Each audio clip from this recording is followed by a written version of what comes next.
अब जावास्क्रिप्ट के साथ शुरुआत करने से पहले हम क्या करेंगे, अपना थोड़ा एनवायरनमेंट सेटअप करेंगे, यानी हम कंसोल के बारे में सीखेंगे। जैसे HTML का कोड लिखने से पहले हमने VS कोड को इंस्टॉल किया था, तो हमने इंश्योर किया था कि हमारा एनवायरनमेंट तैयार है कि कहाँ पर हमें कोड लिखना है। अब जावास्क्रिप्ट का कोड वैसे तो हमें VS कोड के अंदर ही लिखना है, क्या, जावास्क्रिप्ट की फाइल बनाकर। जैसे हमने .html लिखकर HTML की फाइल बनाई थी, .css लिखकर CSS फाइल बनाई थी, वैसे ही हम .js लिखकर जावास्क्रिप्ट की फाइल्स बना सकते हैं।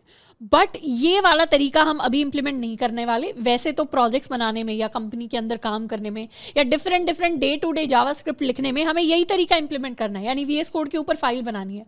पर क्योंकि अभी हम नए बिगिनर हैं, तो फाइल बनाने से पहले हम क्या करेंगे, कंसोल को यूज करना सीखें। कंसोल क्या होता है, हमने अभी तक क्रोम डेव टूल्स के अंदर इंस्पेक्ट करना सीखा है, यानी अगर मैं अपने किसी भी क्रोम के टैब के ऊपर जाऊं, वहां पर राइट क्लिक करूं तो हम इंस्पेक्ट कर सकते हैं।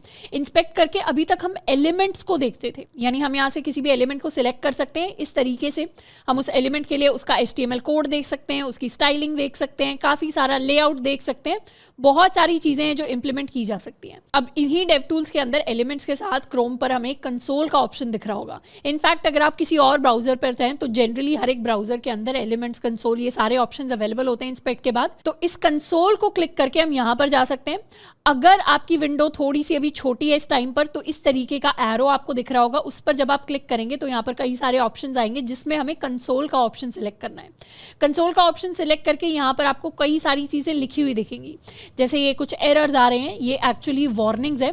ये वार्निंग्स क्या है, या फिर यहाँ पर अगर एरर्स भी आ रहे हैं आपकी वेबसाइट के ऊपर तो वो क्या है, उसका मतलब क्या होता है, उन चीज़ों पर हमें बिल्कुल ध्यान नहीं देना। अभी के लिए इसको कंप्लीटली इग्नोर करना है। अगर हमें इन चीज़ों को क्लियर करना है तो अगर हम मैक के ऊपर काम कर रहे हैं तो हम कमांड K प्रेस कर सकते हैं। विंडोज़ या लिनक्स के ऊपर काम कर रहे हैं तो हम कंट्रोल L प्रेस कर सकते हैं। तो उससे क्या होगा, हमारी कंसोल विंडो कंप्लीटली खाली हो जाएगी। और अगर बाद में जाकर हम कुछ यहाँ पर टाइप करते हैं, जैसे हम टाइप कर सकते हैं यहाँ पर कंसोल विंडो में, एंड दोबारा इसको क्लियर करने के लिए हम सेम ऑप्शंस को प्रेस कर सकते हैं। तो ये जो कंसोल विंडो है, ये आने वाली कुछ क्लासेस के लिए हमारे जावास्क्रिप्ट के कोड लिखने का एरिया होगा। मतलब जितना भी जावास्क्रिप्ट का हम कोड लिखेंगे, प्रैक्टिस करेंगे, फंडामेंटल सीखेंगे, वो सारा का सारा शुरुआती स्टेजेस में हम यहाँ पर अपना कोड लिखने वाले हैं। तो हमें ये वेबसाइट के ऊपर क्या चीज़ें चल रही हैं, गूगल है, क्या है, आप चाहें तो किसी भी वेबसाइट को खोलकर उसका ये कंसोल वाला सेक्शन यूज़ कर सकते हैं।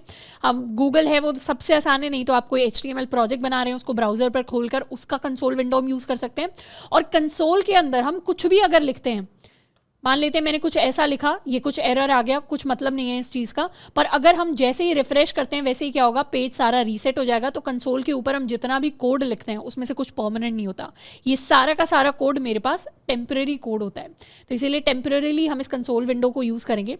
अब इस विंडो के अंदर यहाँ पर ये जो 3 डॉट्स आ रहे हैं, customize and control dev tools, इस पर अगर क्लिक करें तो डॉक साइड के लिए हमारे पास डिफरेंट ऑप्शंस होंगे। अभी क्या है, हमारा ये जो कंसोल वाली विंडो है ये राइट साइड है। अगर हम चाहें तो इसको लेफ्ट साइड भी शिफ्ट कर सकते हैं, तो ये कहाँ आ जाएगी, पूरे पेज के लेफ्ट साइड में आ जाएगी। हम चाहें तो इसे नीचे की तरफ भी शिफ्ट कर सकते हैं कुछ इस तरीके से, और यहीं पर हम चाहें तो इसे कंप्लीटली बाहर भी निकाल सकते हैं। तो इससे क्या होगा, हमारी विंडो जो है सेपरेटली अलग हो जाएगी।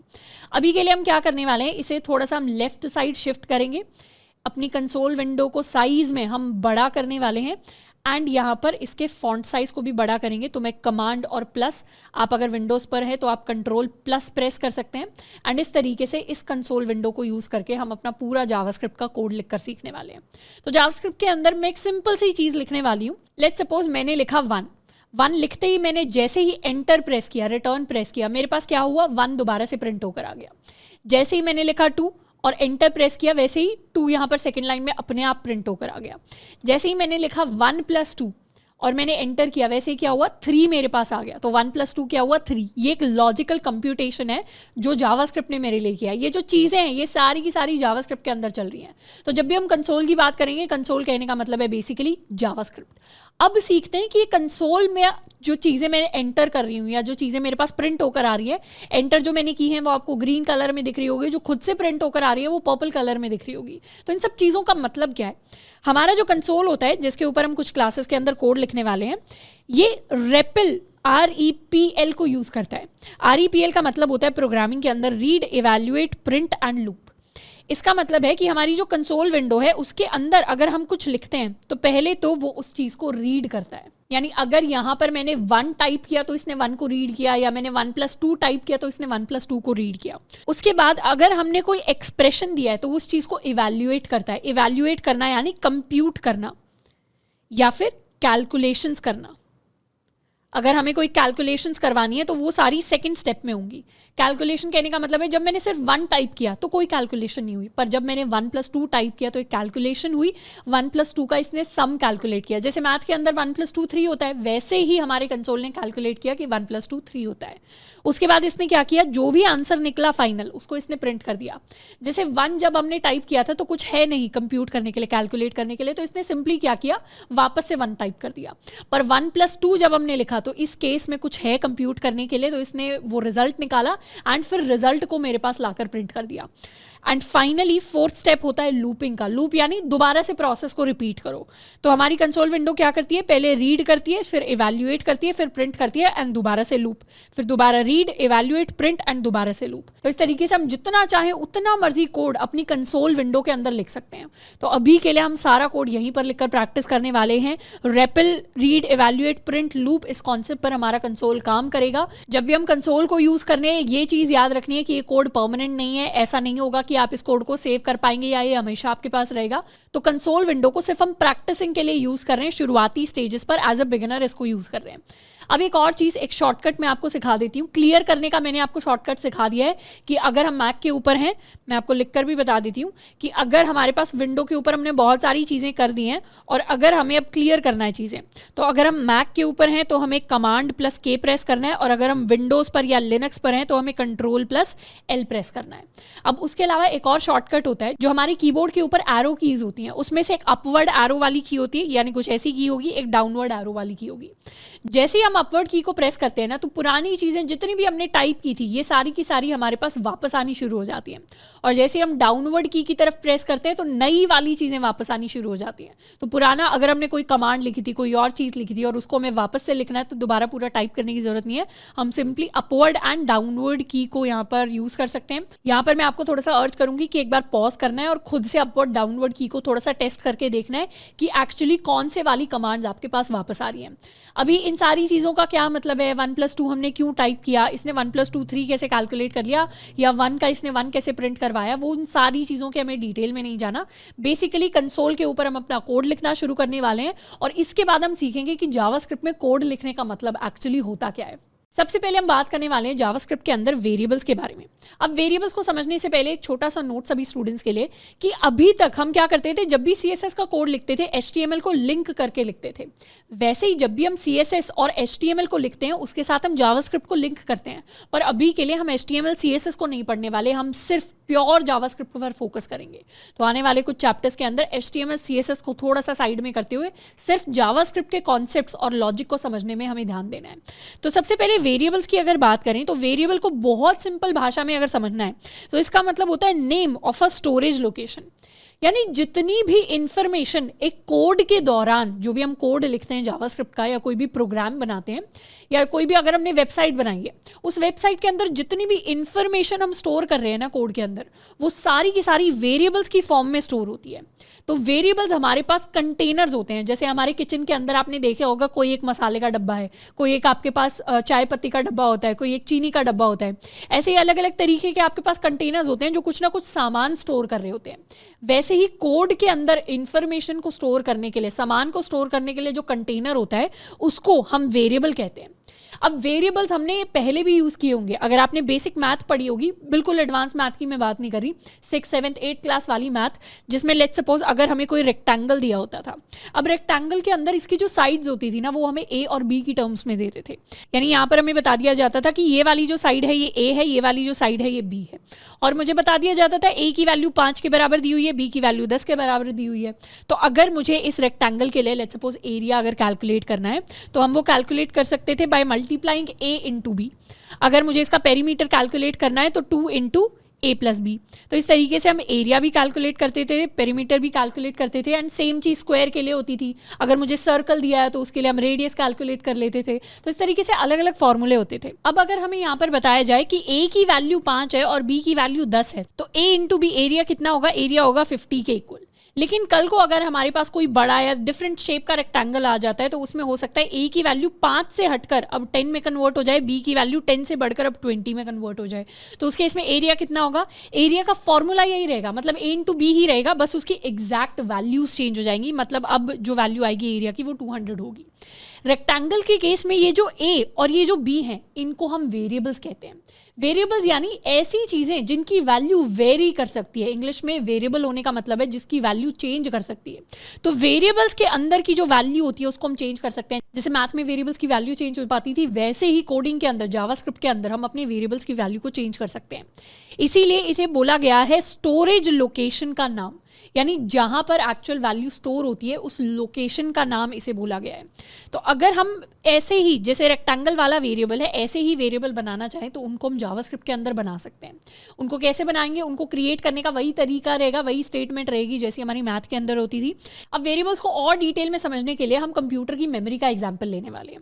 जैसे यहाँ पर हमने कंप्यूटर की मेमोरी को इस तरीके से इमेजिन किया है कि इस मेमोरी के अंदर छोटे छोटे एरिया हैं और ये एरियाज क्या हैं? ये अपने आप में वेरिएबल्स हैं, मतलब इनके अंदर कुछ डेटा स्टोर हो सकता है और जहां पर भी वो स्टोर्ड है उसका कुछ नाम है। इसको अगर हमें इमेजिन करना है तो हम ऐसे सोच सकते हैं जैसे हमारे पास अर्थ होती है, अर्थ के ऊपर बहुत सारी जगह। अब पूरी अर्थ को अगर हम कंप्यूटर की मेमोरी की तरह देखें तो अर्थ के ऊपर हमने क्या किया है? अलग अलग प्लॉट्स काटे हुए हैं। एक कोई छोटे साइज का प्लॉट होगा, एक कोई बड़े साइज का प्लॉट होगा, और हर प्लॉट का अपना एक एड्रेस होता है। वैसे ही कंप्यूटर की मेमोरी के अंदर छोटे छोटे हिस्से होते हैं, कोई छोटे साइज का हिस्सा होगा, कोई बड़े साइज का हिस्सा होगा, और हर एक कंप्यूटर की मेमोरी के कंपोनेंट का कुछ नाम होगा। ये जो नाम होता है इसी को हम अपना वेरिएबल कहते हैं। जो भी इस जगह का नाम है, जैसे घर का कोई एड्रेस होता है, प्लॉट का कोई एड्रेस होता है, और घर के अंदर कोई रह रहा होता है, जो जो अंदर की इंफॉर्मेशन है वो हमारे वेरिएबल की वैल्यू बन जाएगी, और जो नाम है उस प्लॉट का, उस जगह का, वो हमारा वेरिएबल बन जाएगा, यानी स्टोरेज लोकेशन का नाम बन जाएगा। जैसे हमने रेक्टेंगल का एग्जाम्पल लिया, लेट्स सपोज हमने लिखा a इज इक्वल टू 10, तो यही लिखकर हम अपने जावास्क्रिप्ट के अंदर एक वेरिएबल बना सकते हैं a, जिसके अंदर वैल्यू स्टोर्ड है 10। तो उससे क्या होगा? कंप्यूटर की मेमोरी के अंदर ये वाली जगह रिजर्व हो जाएगी जिसके अंदर वैल्यू स्टोर हो जाएगी 10, एंड इसका नाम हो जाएगा a, जो मेरे वेरिएबल का नाम है। वैसे ही अगर हमने लिख दिया एज इज इक्वल टू 23, तो यहाँ पर एज मेरा वेरिएबल है, एंड ये जो 23 है ये उस वेरिएबल की वैल्यू है।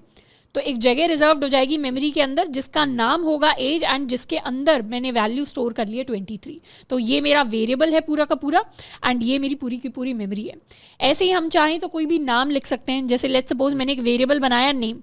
वेरिएबल का नाम कुछ भी हो सकता है, ABCD XYZ, age, name, surname, full name, address, city, state, कुछ भी टाइप की इंफॉर्मेशन जिसको हम स्टोर करना चाहते हैं वैसा ही हम अपने वेरिएबल का नाम रख सकते हैं।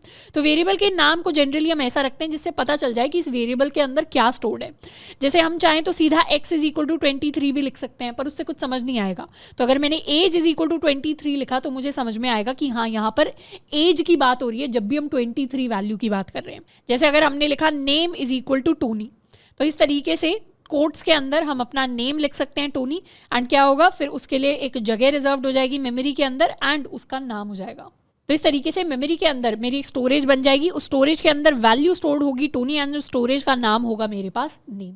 तो अगर मुझे इसी तरीके के वेरिएबल्स क्रिएट करने हैं जावास्क्रिप्ट के अंदर तो हम इस तरीके से अपने कंसोल पर जाएंगे। इस कंसोल को क्लियर कर लेते हैं, एंड यहाँ पर जैसे हम लिखें a is equal to 10, enter. तो इससे क्या हुआ? a इज इक्वल टू 10, मैंने एक वेरिएबल क्रिएट कर लिया जिसका नाम है a और जिसके अंदर वैल्यू स्टोर्ड है 10। इसी तरीके से हम एक और वेरिएबल क्रिएट कर सकते हैं b इज इक्वल टू 5। तो क्या हुआ? मेरा वेरिएबल क्रिएट हो गया जिसका नाम है b और जिसके अंदर वैल्यू स्टोर्ड है 5। इसी तरीके से हम अलग अलग टाइप के वेरिएबल्स क्रिएट कर सकते हैं। जैसे एज इज इक्वल टू 23, तो एज नाम का वेरिएबल क्रिएट हो गया जिसकी वैल्यू है 23। अगर मुझे कोई नाम क्रिएट करना है, जैसे कोई टेक्स्ट की इन्फॉर्मेशन हम स्टोर करना चाहते हैं तो इसको हम स्ट्रिंग कहते हैं। स्ट्रिंग्स के बारे में हम आगे पढ़ रहे होंगे जावास्क्रिप्ट में। तो जैसे अगर मुझे कोई नेम स्टोर करना है तो इस तरीके से name is equal to Tony मैंने स्टोर करवा लिया। नाम को हम डबल कोट्स के अंदर या सिंगल कोट्स के अंदर लिखते हैं, एंटर किया एंड इस तरीके से टोनी मेरा एक नाम है जो जाकर मेमोरी के अंदर कहीं पर स्टोर हो गया। तो इस सारी की सारी इन्फॉर्मेशन मेमोरी में कहीं पर स्टोर होने के लिए जगह लेती है। एंड अब अगर हम ए की वैल्यू देखना चाहते हैं कि ए की वैल्यू क्या थी, तो मैं सिंपली स्क्रीन पर लिख सकती हूँ ए, मैंने प्रेस किया एंटर, तो मेरे पास ए की वैल्यू प्रिंट हो गई। ए की वैल्यू क्या है 10, और यहाँ जब हमने ए को क्रिएट किया था तो उसकी वैल्यू को हमने इनिशियलाइज किया था विद द वैल्यू 10। तो ऐसा नहीं है वेरिएबल एक बार क्रिएट हो गया तो बाद में हम भूल जाएंगे कि वेरिएबल के अंदर क्या वैल्यू थी। जावास्क्रिप्ट को याद रहता है कि पुराना जो आपने वेरिएबल क्रिएट किया था उसकी वैल्यू क्या थी, और इस वैल्यू को हम चाहें तो बाद में जाकर रीयूज कर सकते हैं, कोई कैलकुलेशन कर सकते हैं। जैसे मैं चाहूं तो अब a प्लस बी हम कैलकुलेट कर सकते हैं। तो a प्लस बी की वैल्यू आ गई 15 के इक्वल, ऊपर a की वैल्यू थी 10, b की वैल्यू थी 5, तो a प्लस बी इसने प्रिंट करवाया है मेरे पास 15 के इक्वल। तो इस तरीके से हम वेरिएबल्स क्रिएट करते हैं, स्टोरेज लोकेशंस को हम वेरिएबल कहते हैं, और इन वेरिएबल्स को हम डिफरेंट चीज़ों के लिए, जैसे कैलकुलेशंस हो गई या आगे जाकर हम और भी बहुत सारी चीज़ें देखेंगे, उन सब के लिए अपने जावास्क्रिप्ट के अंदर यूज़ करते हैं। नेक्स्ट हम बात करने वाले हैं जावास्क्रिप्ट के अंदर डेटा टाइप्स के बारे में। अब डेटा टाइप्स क्या होते हैं? अभी हमने देखा कि अगर मुझे मेमोरी के अंदर एज को स्टोर कराना है तो उसके अंदर यूजुअली हम एक नंबर लिख सकते हैं।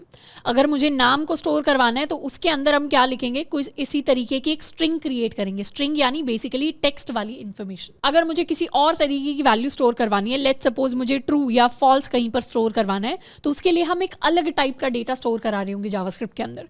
तो जब भी हम डेटा की बात करते हैं, इन्फॉर्मेशन की बात करते हैं कोड के अंदर, तो हमारे पास अलग अलग टाइप का डेटा हो सकता है।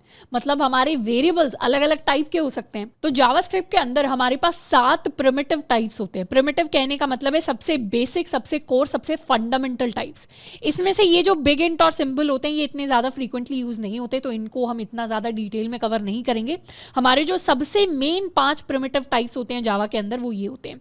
यानी हम अपने डेटा की जब बात करते हैं तो हमारे पास नंबर टाइप का डेटा हो सकता है, हमारे पास बूलियन टाइप का डेटा हो सकता है, हमारे पास स्ट्रिंग टाइप का डेटा हो सकता है विच इज बेसिकली टेक्स्ट या टेक्सचुअल इन्फॉर्मेशन, या फिर कैरेक्टर्स या पैराग्राफ्स या वर्ड्स, या फिर हमारे पास 2 और डेटा टाइप्स होते हैं, अनडिफाइंड और नल।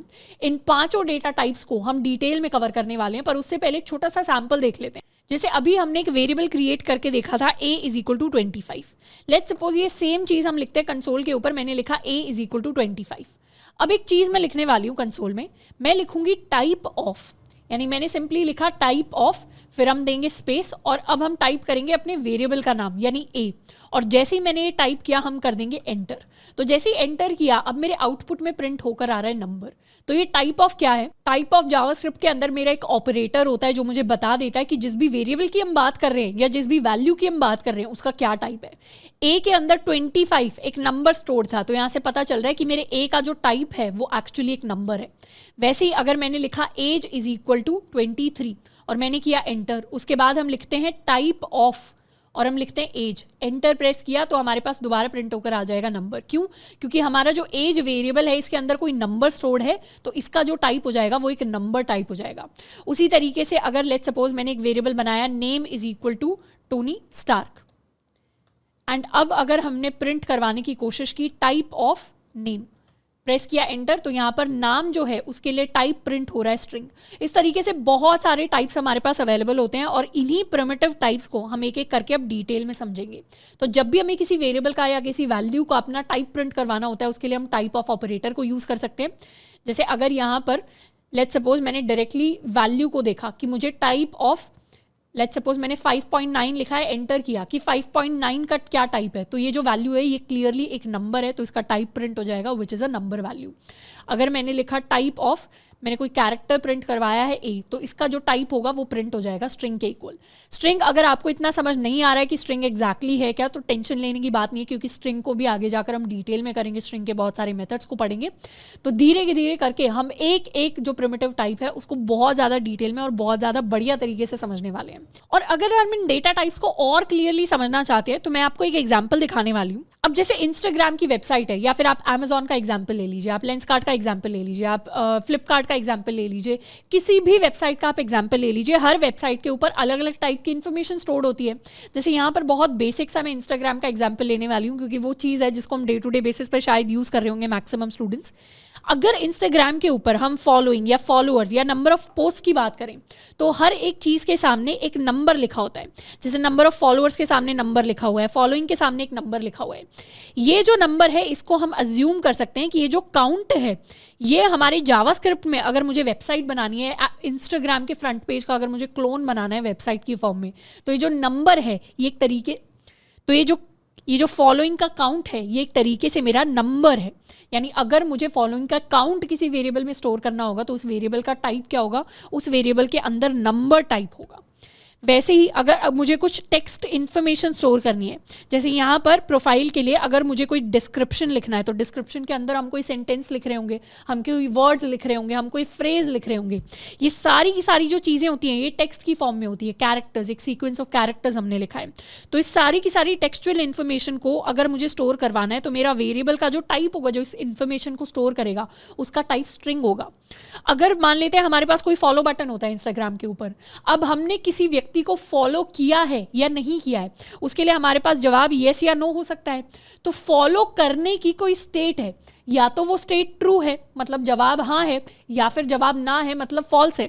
तो जितनी भी हमारे पास ट्रू फॉल्स वाली वैल्यूज होती हैं उन सब के लिए जो हमारा टाइप होता है वो बूलियन टाइप होता है। एंड बूलियन को हम आगे जाके पढ़ेंगे डिटेल में, तो अभी अगर आपको नहीं समझ आ रहा बूलियन एग्जैक्टली है क्या तो कन्फ्यूजन की बात नहीं है। सिंपली अगर मुझे कोई ट्रू फॉल्स येस नो जैसी वैल्यूज को रिप्रेजेंट करना होता है तो उनके लिए जो हम वेरिएबल्स बनाते हैं उन वेरिएबल्स का टाइप हमारे पास बूलियन टाइप हो जाता है। तो ये तो हमने बेसिक एग्जाम्पल लिया एक इंस्टाग्राम के पेज का। इस तरीके से मल्टीपल वेबसाइट्स के ऊपर अलग अलग चीजें होती हैं। जैसे जो मेरी Amazon है उसके ऊपर अगर आप चीज़ों को कार्ट में ऐड कर रहे हैं और शॉपिंग करने की कोशिश कर रहे हैं तो जो फाइनल प्राइस कैलकुलेट हो रहा है या इंडिविजुअल आइटम का जो प्राइस कैलकुलेट हो रहा है वो सारी की सारी चीज़ें कैसे वेरिएबल में स्टोर होंगी, वो सारा जो प्राइस है या आइटम का जो काउंट है ये सारी चीज़ें मेरे पास नंबर्स की फॉर्म में, यानी नंबर होगा मेरे वेरिएबल का टाइप। उसी तरीके से किसी आइटम का डिस्क्रिप्शन है, किसी प्रोडक्ट का नाम है, तो वो जनरली हम स्ट्रिंग की फॉर्म में स्टोर कर रहे होंगे। तो इस तरीके से रियल लाइफ जो वेबसाइट्स होती हैं उसके ऊपर जितना भी डेटा होता है उसको हम री इमेजिन कर सकते हैं in the form of my JavaScript data types. अब सबसे पहला डेटा टाइप जिसको हम जावास्क्रिप्ट के अंदर पढ़ रहे होंगे ये हैं हमारे नंबर्स।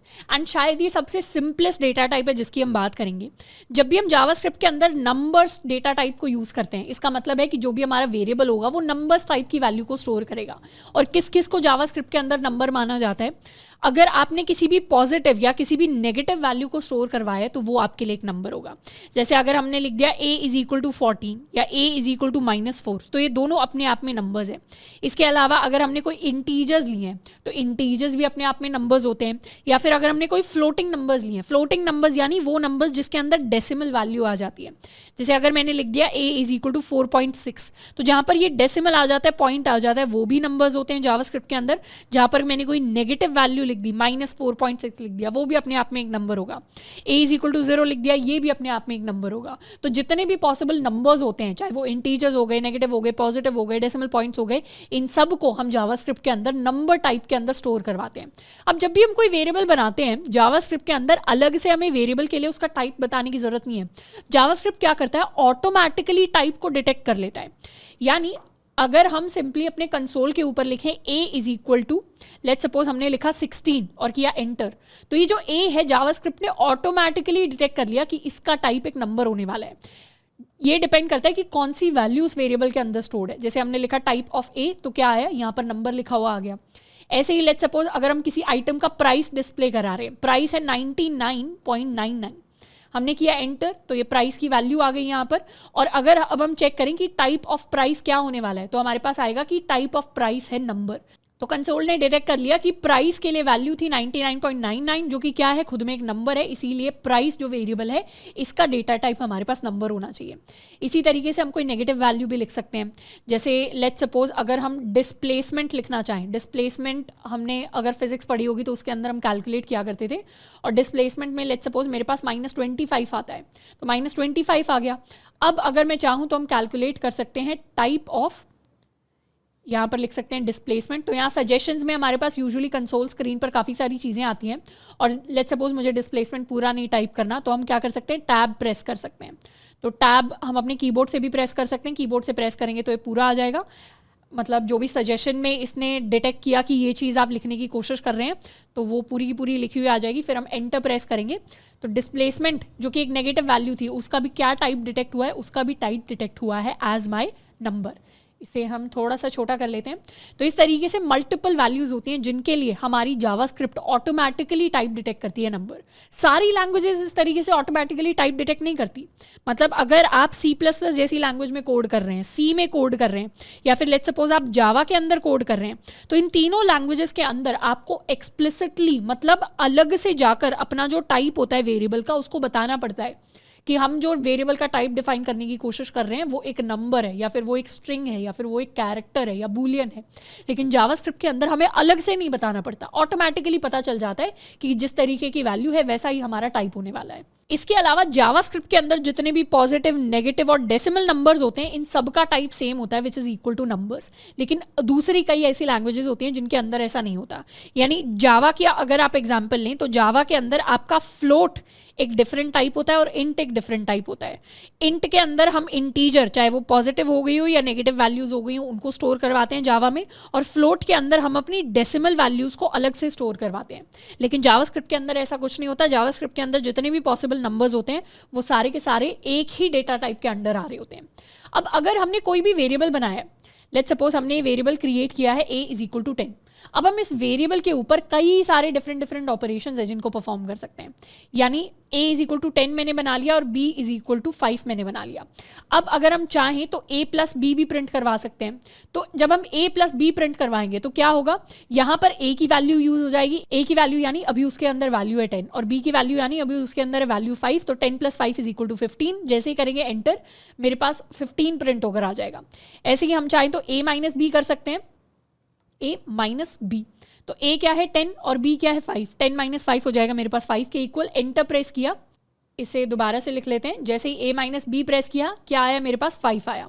ये a माइनस ये जो गलती से प्रेस हो गया है, ये कोई लॉजिक नहीं है इस वाले स्टेटमेंट का, तो इसीलिए इसने क्या किया, कंसोल ने एक सिंटैक्स एरर दिखा दिया कि जो भी चीज़ आप टाइप कर रहे हैं वो एक इनवैलिड टोकन है। कुछ मतलब समझ नहीं आया कंसोल को कि आप टाइप क्या करने की कोशिश कर रहे हैं। जैसे a माइनस बी होता है वैसे ही a मल्टीप्लाइड बाई बी होता है। तो if I do a multiplied by B, multiply के लिए हम एस्टरिस्क स्टार वाला सिंबल यूज़ करते हैं। जैसे ही एंटर किया तो a था 10, b था 5, 10 इंटू 5 इज इक्वल टू 50।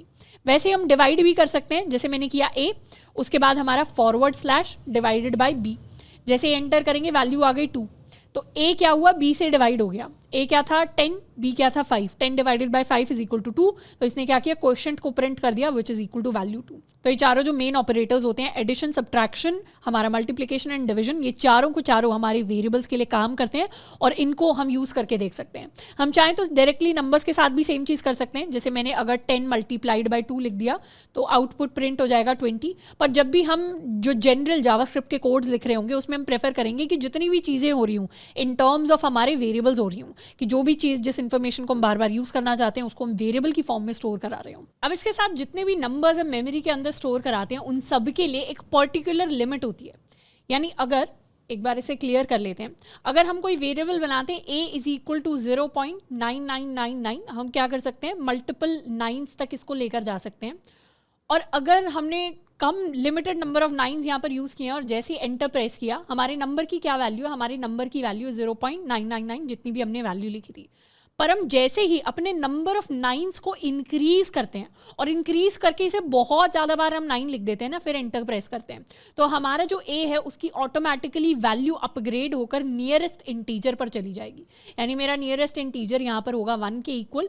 तो इसीलिए हमारे जो जितने भी नंबर्स होते हैं मेमोरी के अंदर या फिर इन जनरल जितने भी डेटा टाइप्स होते हैं उनके लिए एक लिमिटेड मेमोरी होती है। ऐसा नहीं है कि आप अनलिमिटेड जितना लंबा चाहें उतना मर्जी लंबा कोई भी नंबर जो है क्रिएट कर सकते हैं जावास्क्रिप्ट में। There is a limit to numbers. अब वो लिमिट कितनी है उसके हम इतना ज़्यादा डिटेल में नहीं जाएंगे, क्योंकि ऑब्वियसली जनरल जितने भी हमारे केसेस होंगे उसमें शायद ही कोई ऐसा केस होगा जिसमें हम अपने नंबर्स की लिमिट को हिट करेंगे। बट हमें बैक ऑफ द माइंड पे ये ज़रूर पता होना चाहिए कि जितना भी हम बड़ा नंबर स्टोर कर रहे हैं, हर एक बड़े नंबर के स्टोरेज पर एक लिमिट होती है एंड उसके बाद नंबर ऑटोमेटिकली जो होगा, अगर डेसिमल की लिमिट है तो ऑटोमेटिकली किसी नियरेस्ट इंटीजर वैल्यू की तरफ राउंड ऑफ हो जाएगा। नेक्स्ट हम बात करने वाले हैं JS के अंदर ऑपरेशंस के बारे में।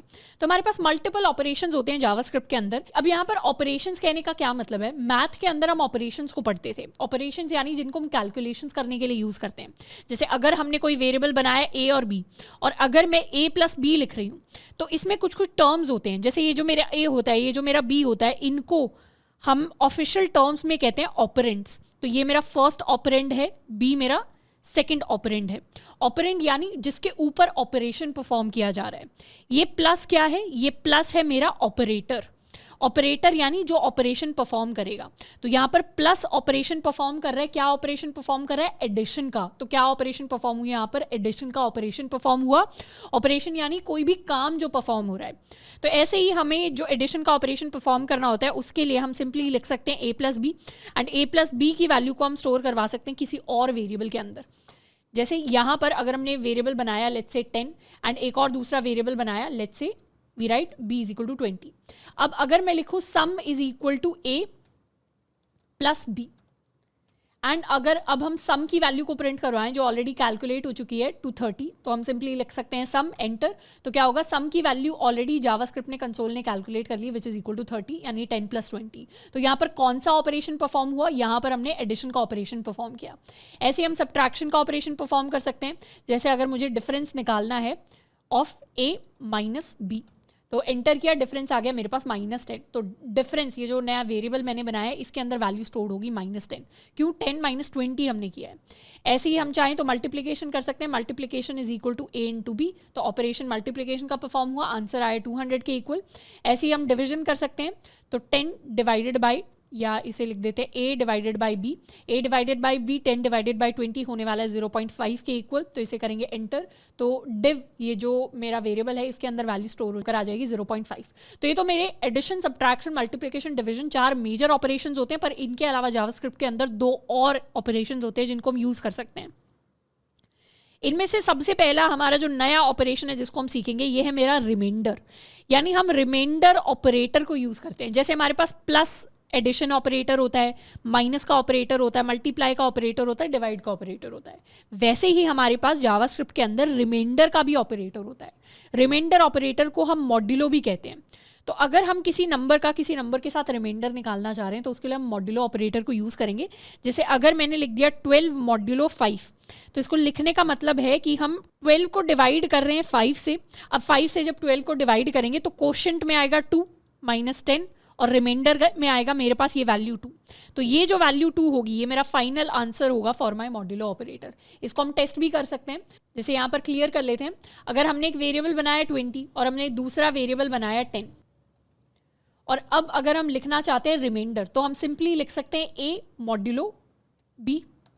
a मॉड्यूलो b होने वाला है 0। 0 क्यों हुआ? क्योंकि जब हम 20 को 10 से डिवाइड करते हैं तो उस केस में कंप्लीट डिवीजन हो जाता है और कोई भी रिमाइंडर नहीं बचता, तो हमारे पास रिमाइंडर आ जाएगा 0। ऐसे ही अगर हम करें तो हम कर सकते हैं 9 मॉड्यूलो 2। 9 मॉड्यूलो 2 के केस में हमारा जो रिमाइंडर आएगा that will be equal to 1। 1 क्यों आया? क्योंकि 9 जब 2 से डिवाइड होता है तो नियरेस्ट जो नंबर बनता है वो बनता है 8। 8 के बाद 9 में से 8 निकल गया तो हमारे पास 1 एज रिमाइंडर बचता है, तो 1 आ जाएगा मेरे आंसर की तरह। तो मॉड्यूलो को भी काफ़ी ज़्यादा कैलकुलेशंस के अंदर यूज़ करते हैं। इनफैक्ट मॉड्यूलो सबसे ज़्यादा जावास्क्रिप्ट के अंदर यूज़ होता है to detect odd and even numbers. Modulo operator की हेल्प से हम बता सकते हैं कि कौन सा नंबर ऑड नंबर है और कौन सा नंबर इवन नंबर है। कैसे? जब भी हम किसी ऑड नंबर का मॉड्यूलो लेते हैं 2 से, मतलब अगर हम मान लेते हैं मेरे पास कोई भी ऑड नंबर है, उस ऑड नंबर को जब मैं 2 से डिवाइड करूंगी तो कभी भी वो ऑड नंबर 2 से कंप्लीटली डिवाइड नहीं होगा, हमेशा कुछ ना कुछ रिमाइंडर में बचेगा। तो अगर मेरे ऑड नंबर कंप्लीटली 2 से डिवाइड नहीं होता और जो रिमाइंडर बचती है that value is something different from 0, तो उसका मतलब है मेरा नंबर ऑड हो जाता है। और अगर किसी नंबर n को मॉड्यूलो 2 हम करते हैं और आंसर में मेरे पास 0 आ जाता है, यानी कोई भी नंबर मैंने लिया और डिवाइड बाय 2 किया और रिमाइंडर में 0 आ गया, मतलब वो कंप्लीटली डिवाइड हो गया। और जो नंबर 2 से कंप्लीटली डिवाइड हो जाए वो मेरे पास इवन नंबर होता है। इसका एग्जांपल देखते हैं। जैसे मैं चाहूँ तो अगर हम 12 को 12 मॉड्यूलो 2 अगर हम लिखें तो 12 मॉड्यूलो 2 कहने का मतलब होगा कि 12 2 से कंप्लीटली डिवाइड हो गया, मतलब ये एक इवन नंबर है। ऐसे ही हम चाहें तो 8 मॉड्यूलो 2 भी लिख सकते हैं, तो ये भी कंप्लीटली डिवाइड हो गया क्योंकि ये एक इवन नंबर है। पर यहीं पर अगर हम लिखें 3 मॉड्यूलो 2 तो उस केस में नॉन जीरो वैल्यू आएगी, यानी 1 आएगा। या फिर अगर हम लिखें 7 मॉड्यूलो 2 तो उस केस में भी नॉन जीरो वैल्यू आएगी, यानी 1 आएगा, क्योंकि 7 भी एक ऑड नंबर है। तो जितने भी ऑड नंबर्स होते हैं जब उनका मॉड्यूलो लेते हैं 2 के साथ तो एक नॉन जीरो वैल्यू देते हैं, और जो इवन नंबर्स होते हैं वो हमें वैल्यू देते हैं इक्वल टू 0। तो ये तो हो गया हमारा मॉड्यूलो ऑपरेटर। इसके अलावा हमारे पास एक और ऑपरेटर होता है which is my exponentiation. Exponentiation operator क्या करता है, इसको हम पावर ऑपरेटर भी कहते हैं। हमने मैथ में कई बार देखा होगा, जैसे हम लिखना चाहते हैं 2 to the power 2, जिसका मतलब होता है विच इज़ बेसिकली 2 into 2। तो पावर मतलब उतने ही टाइम्स उस वैल्यू को मल्टीप्लाई कर देना खुद से। जैसे अगर मैंने लिखा है 2 to the power 4, इसका मतलब है 2 multiplied by 2 multiplied by 2 multiplied by 2, कितने टाइम्स, 4 टाइम्स। तो वैल्यू आ जाएगी मेरे पास 16 के इक्वल।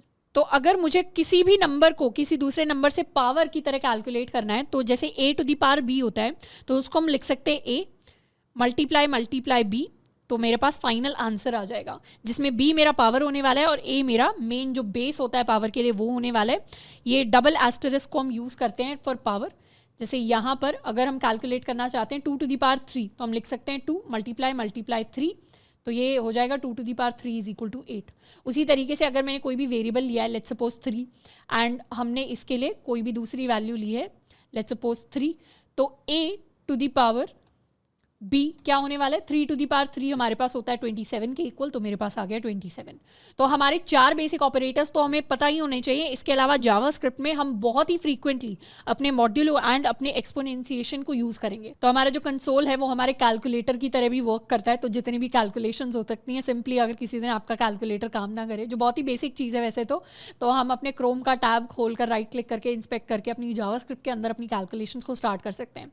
इनफैक्ट यहाँ से हमें छोटा थोड़ा आइडिया मिल रहा है कि जावास्क्रिप्ट को यूज करके हम जो एक बहुत बेसिक सी चीज बना सकते हैं, जिसको बनाने में शायद हमें 2-4 मिनट लगेंगे, एक बार हमने ठीक ठाक कॉन्सेप्ट सीख लिया जावास्क्रिप्ट को, वो हो सकता है एक बेसिक कैलकुलेटर। हम जावास्क्रिप्ट को यूज करके एक कैलकुलेटर बना सकते हैं जो इसके बेसिक ऑपरेशंस को यूज करके वर्क करेगा।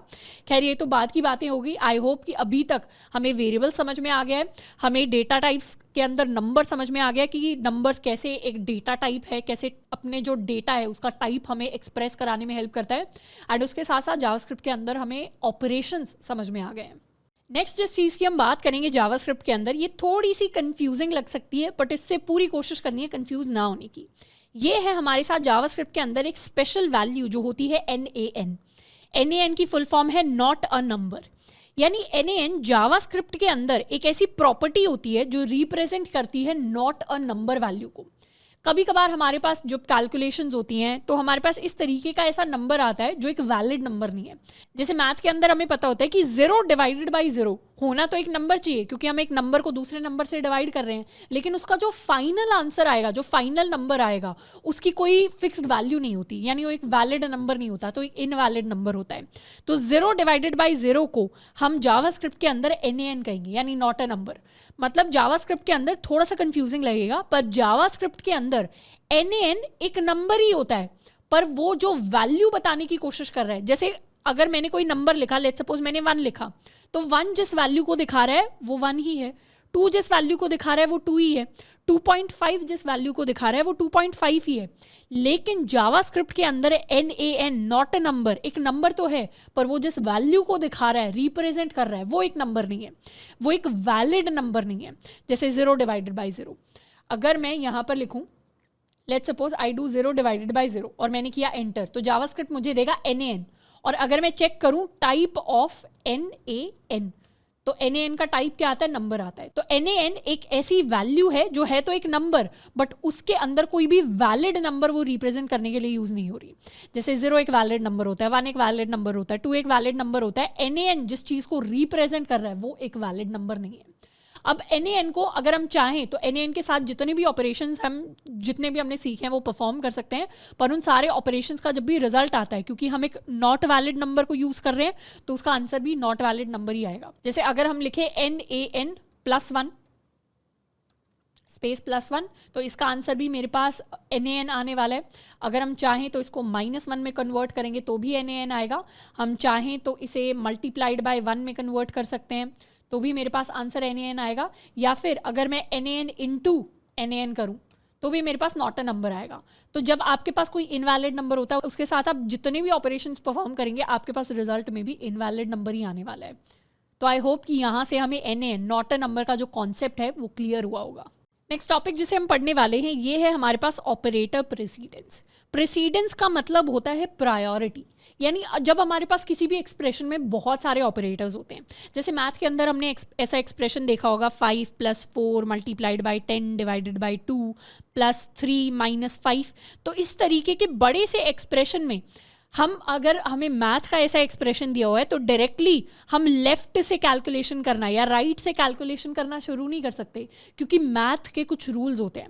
मैथ में हमने एक रूल पढ़ा होगा, बॉडमास वाला रूल।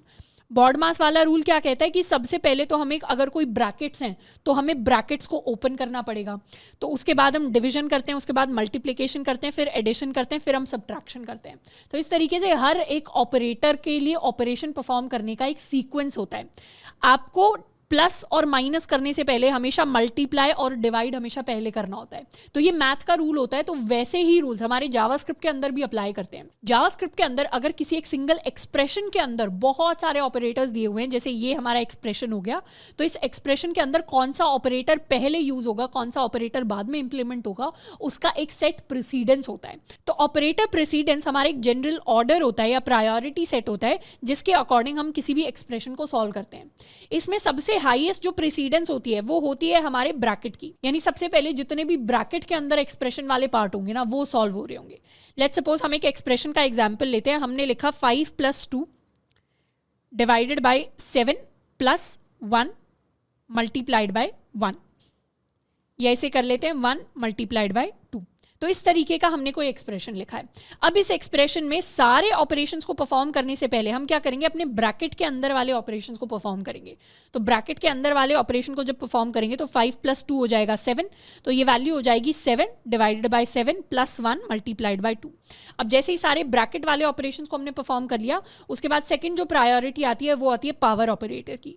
अब हमारे एक्सप्रेशन में कोई पावर ऑपरेटर नहीं है, तो उसके बाद थर्ड नंबर पे प्रायोरिटी आती है हमारे मल्टीप्लिकेशन, डिवीजन एंड हमारे मॉड्यूलो की। अब इन तीनों ही ऑपरेटर्स की इक्वल लेवल पे प्रायोरिटी है, पर हम लेफ्ट से राइट की तरफ देखते हुए चलते हैं। यानी लेफ्ट में सबसे पहले क्या आया, 7 डिवाइडेड बाय 7 आया, तो 7 डिवाइडेड बाय 7 का हम आंसर लिखेंगे विच इज इक्वल टू 1। उसके बाद हमने लिखा +1। अब डिवीजन के बाद अभी हमें प्लस नहीं परफॉर्म करना, अभी हमें सबसे पहले मल्टीप्लिकेशन को परफॉर्म करना है, तो 1 मल्टीप्लाइड बाय 2 का हम आंसर लिखेंगे। 1 मल्टीप्लाइड बाय 2 बेसिकली होने वाला है 2 के इक्वल, तो यहाँ पर 1 की जगह हम लिख देंगे लाकर 2। तो ये हमारा एक्सप्रेशन हो गया। एंड फोर्थ लेवल पे जो प्रायोरिटी होती है वो होती है प्लस एंड माइनस की, यानी सब्ट्रैक्शन और एडिशन की। सब्ट्रैक्शन और एडिशन की भी हमारे पास इक्वल प्रायोरिटी होती है, तो हम क्या करते हैं, एक्सप्रेशन में लेफ्ट से राइट की तरफ कैलकुलेट करते हैं। तो हम इस डायरेक्शन में कैलकुलेट करना स्टार्ट करेंगे। हमारे पास एक सिंगल ऑपरेशन ही है 1 + 2 which will be equal to 3। तो इस एक्सप्रेशन का जो फाइनल रिजल्ट हमारे पास निकल कर आएगा वो होगा 3 के इक्वल। तो जब भी हमारे पास एक ऐसा एक्सप्रेशन दिया होता है जिसमें मल्टीपल ऑपरेटर्स होते हैं, तो हम इसी ऑर्डर को फॉलो कर रहे होते हैं अपने एक्सप्रेशन को सॉल्व करने के लिए। इनफैक्ट अगर इस चीज़ को हम जावास्क्रिप्ट के अंदर लिख कर देखें तो we can simply write 5 + 2 divided by, इसे कर लेते हैं 5 + 2 डिवाइडेड बाय 7। उसके बाद हमने लिया था +1 मल्टीप्लाइड बाय 2। तो आंसर हमारे पास आएगा 3 के equal, and it is the same चीज़ जो हमने अभी कैलकुलेट की है। अब ऑपरेटर प्रीसीडेंस पर बेस्ड हम कुछ सवालों को यहाँ पर इवैल्यूएट करने वाले हैं, सॉल्व करने वाले हैं। यहाँ तक अगर आपको ऑपरेटर प्रीसीडेंस समझ में आ गया है तो वीडियो को एक बार पॉज करना है और इन तीनों एक्सप्रेशंस के एक बार रिजल्ट खुद से कैलकुलेट करके देखने हैं। अब बढ़ते हैं अपने फर्स्ट एक्सप्रेशन की तरफ। फर्स्ट एक्सप्रेशन मुझे कह रहा है 2 + 1 मल्टीप्लाइड बाय 3।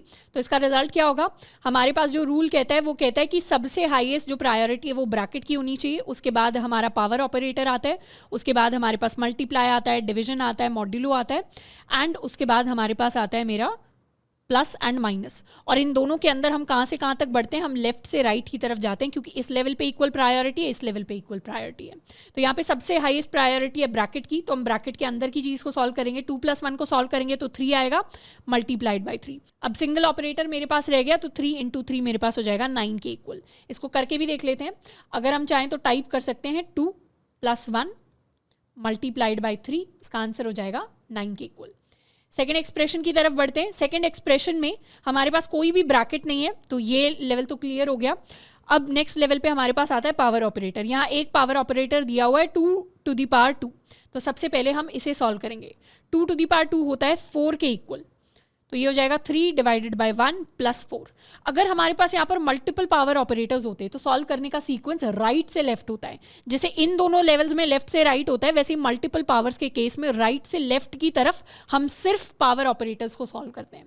तो ये एक्स्ट्रा चीज़ है जिसको हम ध्यान रख सकते हैं। अब हमारा एक्सप्रेशन इतना रह गया। अब इस एक्सप्रेशन के अंदर मेरे पास डिवाइड है, प्लस है। डिवाइड और प्लस में हाईएस्ट प्रायोरिटी डिवाइड की होती है, तो हम डिवाइड कर लेंगे। डिवाइड करने से 3 डिवाइडेड बाय 1 मेरे पास हो गया 3 के इक्वल, +4 और फाइनल आंसर अब रह गया 3 + 4 विच इज इक्वल टू 7। इस सेम एक्सप्रेशन को हम लिखकर देख सकते हैं 3 / 1 + 2 पावर 2, आंसर हो जाएगा 7 के इक्वल। थर्ड एक्सप्रेशन पे आते हैं। थर्ड एक्सप्रेशन में मेरे पास है प्लस, मल्टीप्लाई एंड डिवाइड। अब हाईएस्ट प्रायोरिटी मल्टीप्लाई और डिवाइड की होती है, तो यहाँ पे हम लेफ्ट से राइट स्टार्ट कर देंगे। लेफ्ट में सबसे पहले मेरे पास मल्टीप्लाई आ रहा है, तो 1 × 6 हम करेंगे, 4 + 1 × 6 हो गया मेरे पास 6 / 2। अब यहाँ पर मेरे पास डिवीजन आ रहा है, तो 4 + 6 / 2 is equal to 3 and 4 + 3 is equal to 7। तो फाइनल आंसर जो मेरे पास आएगा that will be equal to 7। इसी सेम चीज को हम टेस्ट भी कर सकते हैं। हमने लिखा 4 + 1 × 6 / 2, आंसर आ गया मेरे पास 7 के इक्वल। तो इस तरीके से अगर कहीं भी आपको ऐसा होता है कि एक्सप्रेशंस का आंसर इवैल्यूएट करना है, तो उस चीज को इवैल्यूएट करने के लिए हम अपने सिंपल ऑपरेटर प्रीसीडेंस को यूज कर सकते हैं।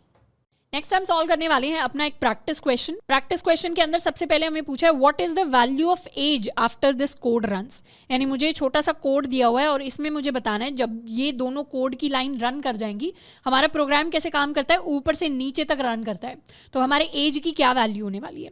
सबसे पहली लाइन में हम क्या कर रहे हैं, सबसे पहली लाइन में हम अपना एक वेरिएबल डिक्लेयर कर रहे हैं एज नाम से, जिसकी वैल्यू होने वाली है 23 के इक्वल। तो मैंने अपना वेरिएबल डिक्लेयर कर दिया, अभी एज की वैल्यू क्या है 23 के इक्वल। नेक्स्ट लाइन में हम लिख रहे हैं एज + 2। तो नेक्स्ट लाइन में मैंने क्या किया, यहां पर मैंने सिंपली लिखा है एज + 2, मतलब 2 साल के बाद मेरी जो एज होगी उसके अंदर मैंने 2 को ऐड कर दिया। बट एज + 2 के साथ मैं आपको यहां पर एक चीज दिखाने वाली हूं। एक होता है लिखना एज + 2 और एक होता है लिखना age is equal to age + 2। इस केस में मेरी एज की वैल्यू अपडेट नहीं होगी और इस केस में मेरे एज की वैल्यू अपडेट हो जाएगी। अपडेशन कैसे काम करता है जावास्क्रिप्ट के अंदर, अगर मैंने लेफ्ट साइड में कुछ लिखा हुआ है और मैंने राइट साइड में कुछ लिखा हुआ है और बीच में मैंने इक्वल टू कर दिया, तो जावास्क्रिप्ट का मतलब होता है राइट साइड की जो वैल्यू है ना, वो लेफ्ट साइड में जो भी लिखा हुआ है उसके अंदर जाकर स्टोर हो जाए। तो अगर मैंने लिख दिया एज इज इक्वल टू 23, तो इसका मतलब है ये जो 23 वैल्यू है ये मेरे एज नाम के वेरिएबल में जाकर स्टोर हो जाए। वही सेम कॉन्सेप्ट हम यहां पर यूज करते हैं कि अगर मैंने सिंपली लिख दिया एज + 2 और इक्वल टू एज, तो इसका मतलब एज + 2 की वैल्यू एज में जाकर चली जाएगी और एज अपडेट हो जाएगा। बट एज + 2 लिखने से कोई अपडेशन नहीं होगा, इससे सिर्फ 23 + 2 25 मेरी स्क्रीन के ऊपर प्रिंट होने वाला है। यानी एज की जो फाइनल वैल्यू रहेगी, लास्ट में अगर मैं एज प्रिंट करवा कर देखूं तो उसकी फाइनल वैल्यू जो रहेगी वो 23 ही रहेगी। मेरा जो आंसर होने वाला है वो 23 के इक्वल होने वाला है। इसको एक बार करके भी देख लेते हैं। जैसे अगर हमने लिखा let age is equal to 23 और अब हम कोशिश कर रहे हैं एज + 2 लिखने की, तो एज + 2 लिखने से अगर हम एंटर करेंगे तो 23 + 2 यानी 25 तो स्क्रीन पर प्रिंट हो गया, पर अगर हम एज की वैल्यू को चेक करें तो वो अभी भी 23 है। पर यहीं पर, तो ये हमारा फाइनल आंसर था, पर यहीं पर अगर हम age is equal to age + 2 कर देते, तो उस केस में अगर एज की वैल्यू प्रिंट करवाते तो एज की वैल्यू अब अपडेट होकर 25 हो गई। तो ये डिफरेंस होता है इज इक्वल टू यूज करने का। इज इक्वल टू का ये जो साइन होता है, इसको जावास्क्रिप्ट के अंदर हम असाइनमेंट ऑपरेटर कहते हैं। असाइनमेंट ऑपरेटर, असाइनमेंट ऑपरेटर का काम होता है राइट साइड में जो वैल्यू लिखी हुई है उसको लेफ्ट साइड में जाकर स्टोर करवा देना। तो असाइनमेंट ऑपरेटर वही काम करता है जो मैथ के अंदर ए इज इक्वल टू बी के अंदर होता था। ए इज इक्वल टू बी का मतलब होता था बी की वैल्यू ए में जाकर चली हो जाए, तो वही सिमिलर सा काम हमारा असाइनमेंट ऑपरेटर जावास्क्रिप्ट के अंदर करता है। अब इसके अलावा एक और चीज, आपने ये लाइन देखी होगी, मैंने लिखा है / आफ्टर 2 years। तो जैसे हम अपने HTML के अंदर CSS के अंदर कॉमेंट्स लिखते थे, वैसे हम जावास्क्रिप्ट के अंदर भी कॉमेंट्स लिख सकते हैं। जैसे अगर यहाँ पर मैंने लिखा let sum is equal to 1 + 2, तो यहां पर 2 / लिखने के बाद हम कोई भी कमेंट लिख सकते हैं, this is the code for sum. तो इस तरीके से जो भी इंग्लिश वाला पार्ट होगा, जो हमारे एक्चुअल जावास्क्रिप्ट वाले पार्ट में इंक्लूडेड नहीं होगा, वो हम यहां पर लिख पाएंगे। तो जब भी हमें जावास्क्रिप्ट के अंदर कमेंट्स लिखने होते हैं, हम / का यूज कर सकते हैं टू राइट आवर कमेंट्स। अब आ जाते हैं अपने सेकंड सवाल की तरफ। सेकंड सवाल में हमें कहा जा रहा है, ये फाइनल आंसर इसका लिख लेते हैं। सेकंड सवाल में हमें कहा जा रहा है what is the value of average after this code runs. यानी ये हमने एक छोटा सा कोड लिखा होगा, इसके बाद मुझे बताना है कि जब हम एवरेज की वैल्यू यानी इस वेरिएबल की वैल्यू प्रिंट करेंगे तो आंसर में हमारे पास क्या आएगा। तो सबसे पहले तो हमने एक वेरिएबल डिफाइन किया है हिंदी, जिसकी वैल्यू 80 है, फिर इंग्लिश डिफाइन किया, इसकी वैल्यू 90 है, मैथ डिफाइन किया, इसकी वैल्यू 100 है। अब एवरेज के लिए हम कुछ कैलकुलेशन करने की कोशिश कर रहे हैं राइट साइड में। क्या कैलकुलेशन कर रहे हैं, सबसे पहले हिंदी की मार्क्स ऐड करेंगे 80 प्लस इंग्लिश के मार्क्स ऐड करेंगे 90 प्लस मैथ के मार्क्स ऐड करेंगे, ये हो जाएंगे 100 और अब कर रहे हैं डिवाइडेड बाय 3। तो हमारा ऑपरेटर प्रीसीडेंस वाला रूल कहता था कि पहले ब्रैकेट के अंदर की कैलकुलेशन होगी, तो 90 प्लस 100 हो जाता है 190, 190 प्लस 80 हो जाता है मेरे पास 270। तो 270 अंदर की तरफ आ गया और अब हो गया डिवाइडेड बाय 3।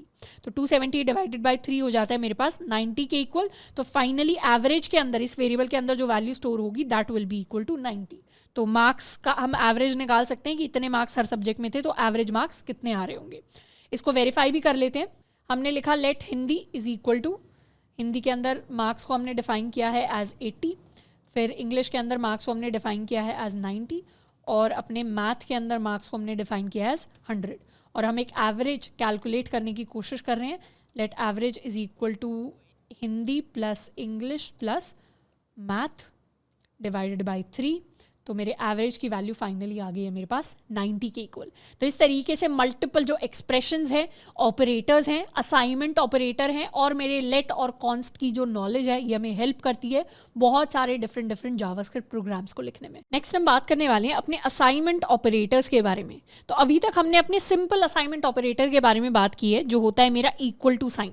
इक्वल टू से क्या होता है, जो राइट साइड में वैल्यू होती है वो मेरे लेफ्ट साइड वाले जो वेरिएबल है उसके अंदर जाकर स्टोर हो जाती है। जैसे अगर मैंने लिख दिया let a is equal to 5, तो उससे क्या होगा, 5 ये जो वैल्यू है ये a में जाकर स्टोर हो जाएगी, तो मेरे a की वैल्यू 5 के इक्वल हो जाएगी। या फिर अगर मैंने लिखा let b is equal to a, तो उस केस में क्या हुआ, a की जो वैल्यू थी यानी 5 वो b में जाकर स्टोर हो गई। तो अगर मैं b की वैल्यू प्रिंट करवाऊंगी तो वो मेरे पास प्रिंट होकर आएगी एज 5। बट मेरे असाइनमेंट ऑपरेटर के और भी डिफरेंट फॉर्म्स होते हैं जिनको हम अपनी प्रोग्रामिंग में देखते हैं। इनमें से सबसे कॉमन फॉर्म होता है जब हम कभी भी लिखने की कोशिश करते हैं एज या कोई भी variable is equal to that variable plus some number. तो जब भी हम उसी वेरिएबल की वैल्यू के अंदर कुछ ऐड करके उसी वेरिएबल के अंदर स्टोर कराने की कोशिश करते हैं तो इस असाइनमेंट ऑपरेटर को हम शॉर्ट फॉर्म करके भी लिख सकते हैं। यानी अगर मुझे कभी भी age is equal to age plus 1 लिखना है तो इसका शॉर्ट फॉर्म तरीका होगा कि इस इक्वल टू एज प्लस को मैं कन्वर्ट कर दूं प्लस इक्वल टू में। तो अगर कोड में कभी भी इस तरीके की लाइन लिखी हुई है तो उसका बेसिक मतलब है ये। जैसे अगर मैंने कोई भी वेरिएबल लिया, लेट्स सपोज हमने कोई वेरिएबल लिया let age is equal to 23। अब अगर हम यहां पर लिखें एज प्लस इक्वल टू 1, इस लाइन का बेसिक मतलब है कि हम एज में 1 ऐड करके एज में ही स्टोर करवाने, यानी 23 प्लस 1 इज इक्वल टू 24। मेरे एज की वैल्यू 24 होने वाली है, इसको करेंगे एंटर, तो अब एज की वैल्यू प्रिंट करवाएंगे तो that will be equal to 24। इसी तरीके से इसी असाइनमेंट ऑपरेटर को हम माइनस के लिए यूज कर सकते हैं। तो जब भी हम सब्ट्रैक्ट करते हैं यानी उसी वेरिएबल के अंदर से कोई वैल्यू सब्ट्रैक्ट हो रही है और उसी वेरिएबल के अंदर अगर स्टोर कराने की कोशिश कर रहे हैं तो उसके लिए हम माइनस इक्वल टू लिख सकते हैं। मल्टीप्लाई कराने की कोशिश कर रहे हैं तो मल्टीप्लाई इक्वल टू लिख सकते हैं। अगर हम डिवाइड करवाने की कोशिश कर रहे हैं, जैसे अगर मुझे लिखना है age is equal to age divided by 1, तो इसको शॉर्ट में लिखने का तरीका होगा, या यहाँ पर 2 भी हो सकता है, यहाँ पर 3 भी हो सकता है, तो इसको शॉर्ट में लिखने का तरीका होगा age divide equal to and फिर ये जो मेरा नंबर है वो मेरे पास यहाँ पर आ जाएगा। अगर मॉड्यूलो होगा, जैसे अगर हमने लिखा है age is equal to age modulo 4, तो इसको दूसरे तरीके से लिखने का तरीका होगा एज मॉड्यूलो इक्वल टू 4। तो वही सेम वैल्यू हमारे पास आने वाली है। जैसे मल्टीप्लाई के लिए अगर ट्राई करें एज मल्टीप्लाई इक्वल टू 2, तो अब अगर एज की वैल्यू प्रिंट करवाएंगे तो that will be equal to 48, क्योंकि एज की वैल्यू पहले 24 थी, 24 को ही अब 2 से मल्टीप्लाई कर दिया तो 48 हो गया और एज के अंदर अब मैंने 48 को जाकर स्टोर करवा दिया। तो इस तरीके से हम छोटे सिंटैक्स को यूज करके एक बेटर तरीके से अपने असाइनमेंट ऑपरेटर्स को यूज कर सकते हैं। नेक्स्ट हम बात करने वाले हैं यूनरी ऑपरेटर्स की। अभी तक जो हमने ऑपरेटर्स पढ़े हैं ना, ये हमारे बाइनरी ऑपरेटर्स होते हैं। बाइनरी का मतलब होता है कंप्यूटर साइंस के अंदर जनरली 2, यानी ये जो हमारे ऑपरेटर्स होते हैं ये 2 ऑपरेंड्स के ऊपर काम करते हैं। जब भी हम a प्लस बी लिखते हैं या a मल्टीप्लाइड बाई b लिखते हैं या a डिवाइडेड बाई b लिखते हैं या a मॉड्यूलो b लिखा, हमने पावर b लिखा या फिर मैंने a इक्वल टू b लिखा, इन सारे के सारे ऑपरेटर्स के साथ हम 2 ऑपरेंड्स को यूज करते हैं। पहला मेरे पास मेरा फर्स्ट नंबर होता है, दूसरा सेकंड नंबर होता है। यहाँ पे भी first number second number, first number second number, इस तरीके से हमेशा 2 ऑपरेंड्स होने चाहिए। पर मेरे पास जावास्क्रिप्ट के अंदर एक ऐसा ऑपरेटर होता है जिसको सिंगल ऑपरेंड चाहिए और इसीलिए इसको हम यूनरी ऑपरेटर कहते हैं। ये जो प्लस हो गया, माइनस हो गया, मल्टीप्लाई हो गया, डिवाइड हो गया, सारे बाइनरी ऑपरेटर्स होते हैं और मेरे पास अलग से जावास्क्रिप्ट में यूनरी ऑपरेटर्स होते हैं। यूनरी कहने का मतलब है 1, जिसको सिंगल ऑपरेंड चाहिए। अब अभी तक हमने देखा है कि अगर मुझे age is equal to age plus 1 लिखना होता है तो इसको शॉर्ट में लिखने का तरीका होता है एज प्लस इक्वल टू 1, या फिर age is equal to age minus 1 को शॉर्ट में लिखने का तरीका होता है एज माइनस इक्वल टू 1। ऐसे ही इसका भी एक और शॉर्टर वर्जन होता है जिसको हम यूनरी ऑपरेटर्स की टर्म्स में इंप्लीमेंट करते हैं। अब ये जो मेरा एज प्लस इक्वल टू 1 या फिर एज माइनस इक्वल टू 1, ये एक ऐसा सेंटेंस है, यानी एक ऐसा ऑपरेशन है, बार बार किसी नंबर के अंदर प्लस 1 करना या माइनस 1 करना, ऐसा ऑपरेशन है जो कोडिंग के अंदर बहुत बार यूज होता है। बाद में जब जाकर हम लूप्स के बारे में सीखेंगे तो हम बहुत बार इस चीज को यूज करेंगे। नहीं तो इसका बेसिक सा एग्जाम्पल हम ये लिख सकते हैं, मान लेते हैं किसी कोड के अंदर हमने कोई वेरिएबल डिफाइन किया ईयर, और ईयर लेट सपोज हमने 2000 से इनिशियलाइज किया। अब अगर मुझे बार बार अपनी ईयर को अपडेट करना होगा तो मुझे लिखना पड़ेगा ईयर प्लस इक्वल टू 1, तो मेरा ईयर जो है 2001 बन जाएगा। उसके बाद 1 साल बाद हमें दोबारा से ईयर को अपडेट करना पड़ेगा प्लस इक्वल टू 1, तो ये 2002 हो जाएगा। अब दोबारा से अपडेट करना पड़ेगा प्लस इक्वल टू 1, 2003, दोबारा से अपडेट करना पड़ेगा, दोबारा से अपडेट। तो इस तरीके से बार बार हमें +1 या -1 ऐसे ऑपरेशंस होते हैं जिनको बार बार परफॉर्म करना होता है। तो इन ऑपरेशंस को और छोटे में परफॉर्म करने के लिए हमारे पास जावास्क्रिप्ट में यूनरी ऑपरेटर्स होते हैं। मतलब किसी भी नंबर को अगर हम 1 से इंक्रीज करना चाहते हैं, इसको हम इंक्रीमेंट ऑपरेटर कहते हैं। इंक्रीमेंट यानी इंक्रीज। किसी भी नंबर को अगर हम 1 से इंक्रीज करना चाहते हैं तो हम सिंपली लिख सकते हैं उस वेरिएबल का नाम, एंड उसके बाद हम लिख सकते हैं प्लस प्लस। प्लस प्लस कहने का मतलब है उस नंबर को हम 1 से इंक्रीज कर रहे हैं। यानी अभी अगर मेरे ईयर की वैल्यू 2005 है और मैंने सिंपली लिखा ईयर प्लस प्लस, तो क्या हुआ, ईयर प्लस प्लस के बाद मेरा जो ईयर है उसकी वैल्यू होने वाली है 2006 के इक्वल। यानी अगर मैं ईयर को प्रिंट कर रहा हूं तो इस वैल्यू को हम लिख देंगे 2006 के इक्वल। इसको क्लियर करते हैं। अब अगर हम दोबारा से ईयर प्लस प्लस लिखें तो ईयर की वैल्यू हो जाएगी मेरे पास 2007 के इक्वल। एंड यहीं पर दूसरी तरफ अगर मुझे ईयर की वैल्यू को -1 करना है तो उसके लिए हम माइनस माइनस ऑपरेटर को यूज कर सकते हैं। यानी अगर मुझे डिक्रीज करना है बाय 1, इसको हम डिक्रीमेंट ऑपरेटर कहते हैं। ईयर माइनस माइनस कहने का मतलब है ईयर की वैल्यू अगर पहले 2007 थी तो अभी ईयर की वैल्यू 1 कम होकर 2006 के इक्वल हो गई। दोबारा मैंने ईयर माइनस माइनस किया तो इसको कहने का मतलब है कि ईयर की वैल्यू पहले अगर 2006 थी तो ईयर माइनस माइनस करने के बाद ईयर की वैल्यू 2005 हो गई मेरे पास। तो ये मेरे इंक्रीमेंट एंड डिक्रीमेंट ऑपरेटर होते हैं। अब इंक्रीमेंट और डिक्रीमेंट ऑपरेटर को हम 2 तरीके से लिख सकते हैं। एक तो होता है कि जो भी मेरा वेरिएबल है, लेट्स सपोज मेरा वेरिएबल ए है, इसके मैं बाद में अगर प्लस प्लस लिखूं, ये भी मेरा इंक्रीमेंट ऑपरेटर है, और ए के मैं पहले भी प्लस प्लस लिख सकती हूँ। उसी तरीके से ए के बाद में भी माइनस माइनस लिखा जा सकता है, ए के पहले भी माइनस माइनस लिखा जा सकता है। तो यूनरी ऑपरेटर इन 4 फॉर्म्स में मेरे पास अवेलेबल होता है। जब हम पहले प्लस प्लस लिखते हैं या पहले माइनस माइनस लिखते हैं तो ये होता है मेरा प्री इंक्रीमेंट। यानी अगर मैंने पहले प्लस प्लस ए लिख दिया तो ये हो गया मेरा प्री इंक्रीमेंट ऑपरेटर, और अगर मैंने बाद में प्लस प्लस लिख दिया तो ये हो गया मेरा पोस्ट इंक्रीमेंट ऑपरेटर। प्री यानी पहले, पोस्ट यानी बाद में। उसी तरीके से अगर मैंने पहले माइनस माइनस ए लिख दिया तो ये हो गया मेरा प्री डिक्रीमेंट ऑपरेटर, और अगर मैंने बाद में माइनस माइनस लिखा तो ये हो गया मेरा post decrement operator. Pre increment, post increment और प्री डिक्रीमेंट, पोस्ट डिक्रीमेंट के अंदर काफी सारे डिफरेंसेस होते हैं। इसका जो मेन डिफरेंस है, प्री इंक्रीमेंट ऑपरेटर क्या करता है, मतलब जिसमें प्लस प्लस पहले आता है, उसमें क्या होता है, उसमें पहले वेरिएबल की वैल्यू चेंज होती है फिर वो वैल्यू यूज होती है। मतलब अगर उस वेरिएबल की वैल्यू को हमने किसी एक्सप्रेशन के अंदर यूज कर रखा है तो पहले वो वैल्यू चेंज होगी, तभी नई जो अपडेटेड वैल्यू है उसको हम यूज कर पाएंगे। यानी अगर मैंने लिखा let age is equal to 10 तो अभी एज की वैल्यू 10 है। फिर मैंने लिखा let new age is equal to plus plus age, तो इस केस में क्या होगा, राइट साइड में पहले प्लस प्लस पहले आ गया तो पहले चेंज होगा। मतलब एज की जो वैल्यू है वो अगर पहले 10 थी तो पहले वो अपडेट होकर 11 होगी, एंड उसके बाद इस एज की वैल्यू को हम असाइन करेंगे न्यू एज में। तो मेरे जो न्यू एज की वैल्यू है that will become 11 same age my age value. तो पहले एज के अंदर चेंज आया, उसके बाद नया जो अपडेशन है या कोई भी यूज है वो हो पाया। वहीं पर पोस्ट इंक्रीमेंट में पहले हम पुरानी वैल्यू को यूज करते हैं और बाद में जाकर नई वैल्यू को चेंज करते हैं। तो जैसे शुरुआत में एज की वैल्यू अगर 10 है और नेक्स्ट लाइन के अंदर हम न्यू एज की वैल्यू को कर रहे हैं एज प्लस प्लस, तो पहले एज की जो पुरानी वैल्यू थी उसको हम यूज करेंगे। यानी न्यू एज के अंदर जाकर एज की पुरानी वैल्यू स्टोर होगी। एज की पुरानी वैल्यू क्या थी, वो थी 10 के इक्वल, एंड उसके बाद जो मेरा एज वेरिएबल है उसकी वैल्यू अपडेट होकर 11 हो जाएगी। इसको हम टेस्ट कर सकते हैं। सबसे पहले बनाते हैं एक variable let age is equal to 10। अब हम एक नया वेरिएबल बनाएंगे new age is equal to plus plus age. अब मेरे लास्ट में जो एज की वैल्यू होगी वो हो जाएगी 11 एंड जो मेरे न्यू एज की वैल्यू थी वो भी मेरे पास हो जाएगी 11। क्यों? क्योंकि पहले एज की वैल्यू अपडेट हुई यानी 11 हुई, तभी न्यू एज के अंदर जाकर स्टोर हुई। प्लस प्लस कहता है पहले चेंज करो खुद को, फिर अपने एक्सप्रेशन में हमें यूज होना है। वहीं पर अगर हमने एज की वैल्यू को इनिशियलाइज किया होता 10 के साथ, और अब अगर हम न्यू एज की वैल्यू को अपडेट करते विद एज प्लस प्लस, तो इस केस में एज पहले न्यू एज को असाइन होता, मतलब न्यू एज की वैल्यू 10 होती, फिर एज की वैल्यू अपडेट होकर 11 हो रही होती। तो अगर एज की वैल्यू को लिखवाएं तो वो हो जाएगी 11 एंड न्यू एज की वैल्यू हो जाएगी मेरे पास 10 के इक्वल। तो इस केस में पहले हमने पुरानी वैल्यू को यूज किया न्यू एज के लिए एंड उसके बाद हमने अपना चेंज जो है उस हिसाब से इसे अपडेट किया।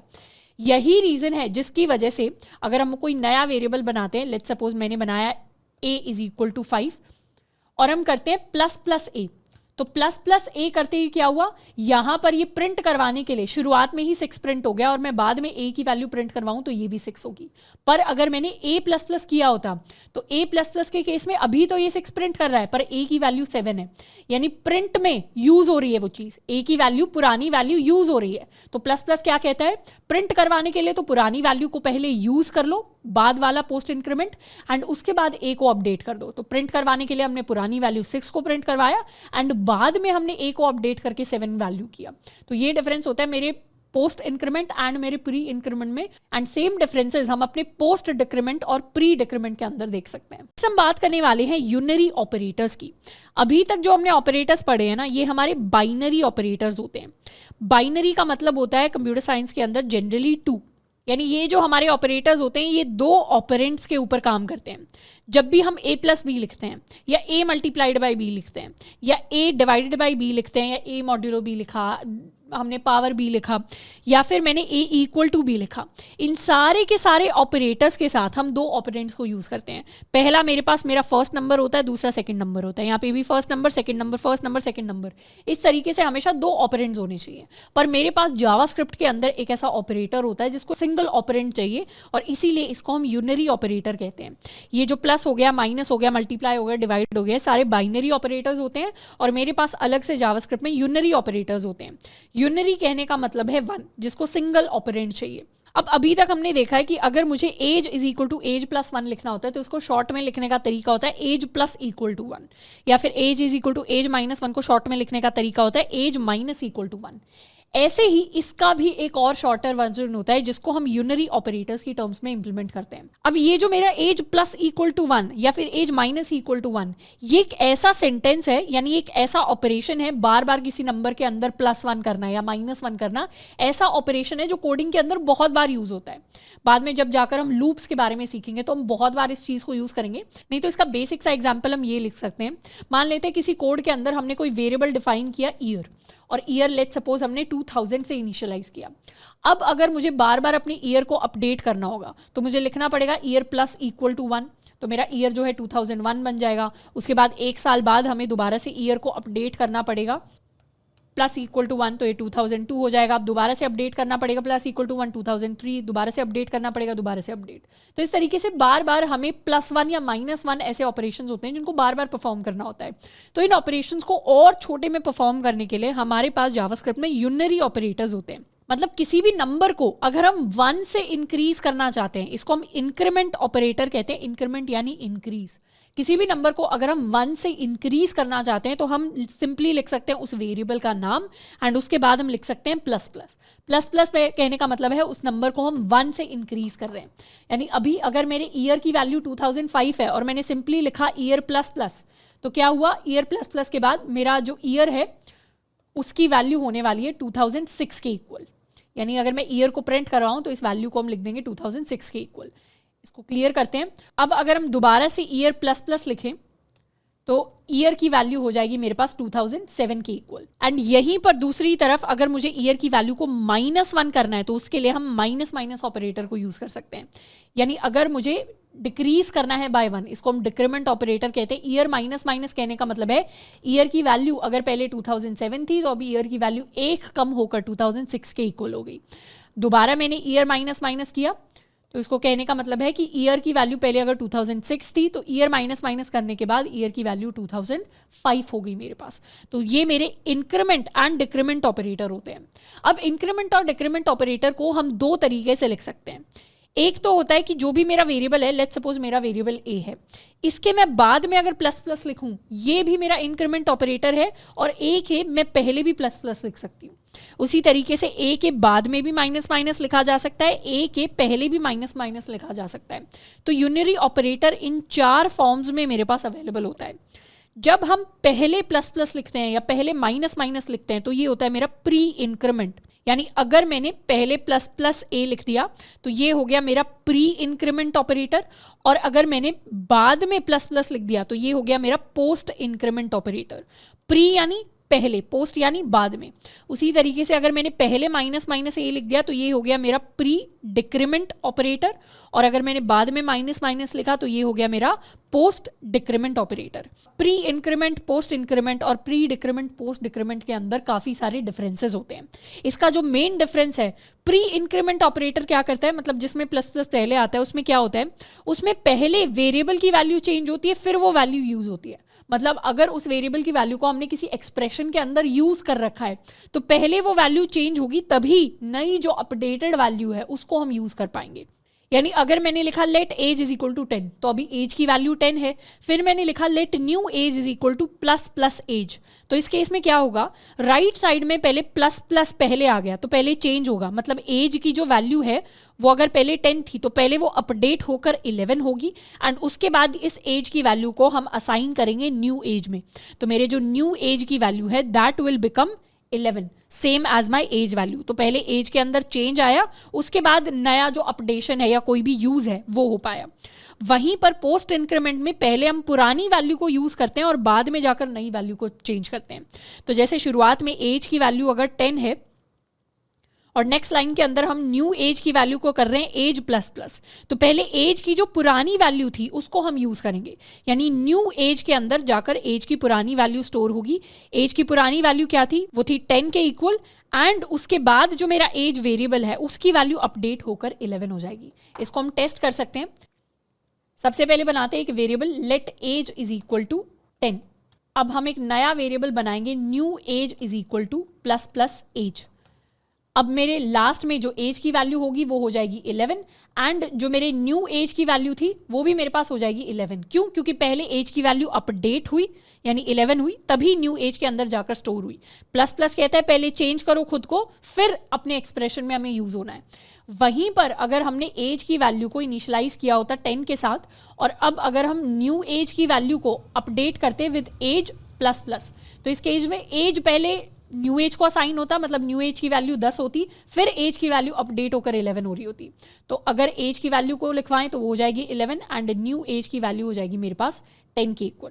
तो इस केस में पहले हमने पुरानी वैल्यू को यूज किया न्यू एज के लिए, एंड उसके बाद हमने अपना चेंज जो है उस हिसाब से इसे अपडेट किया।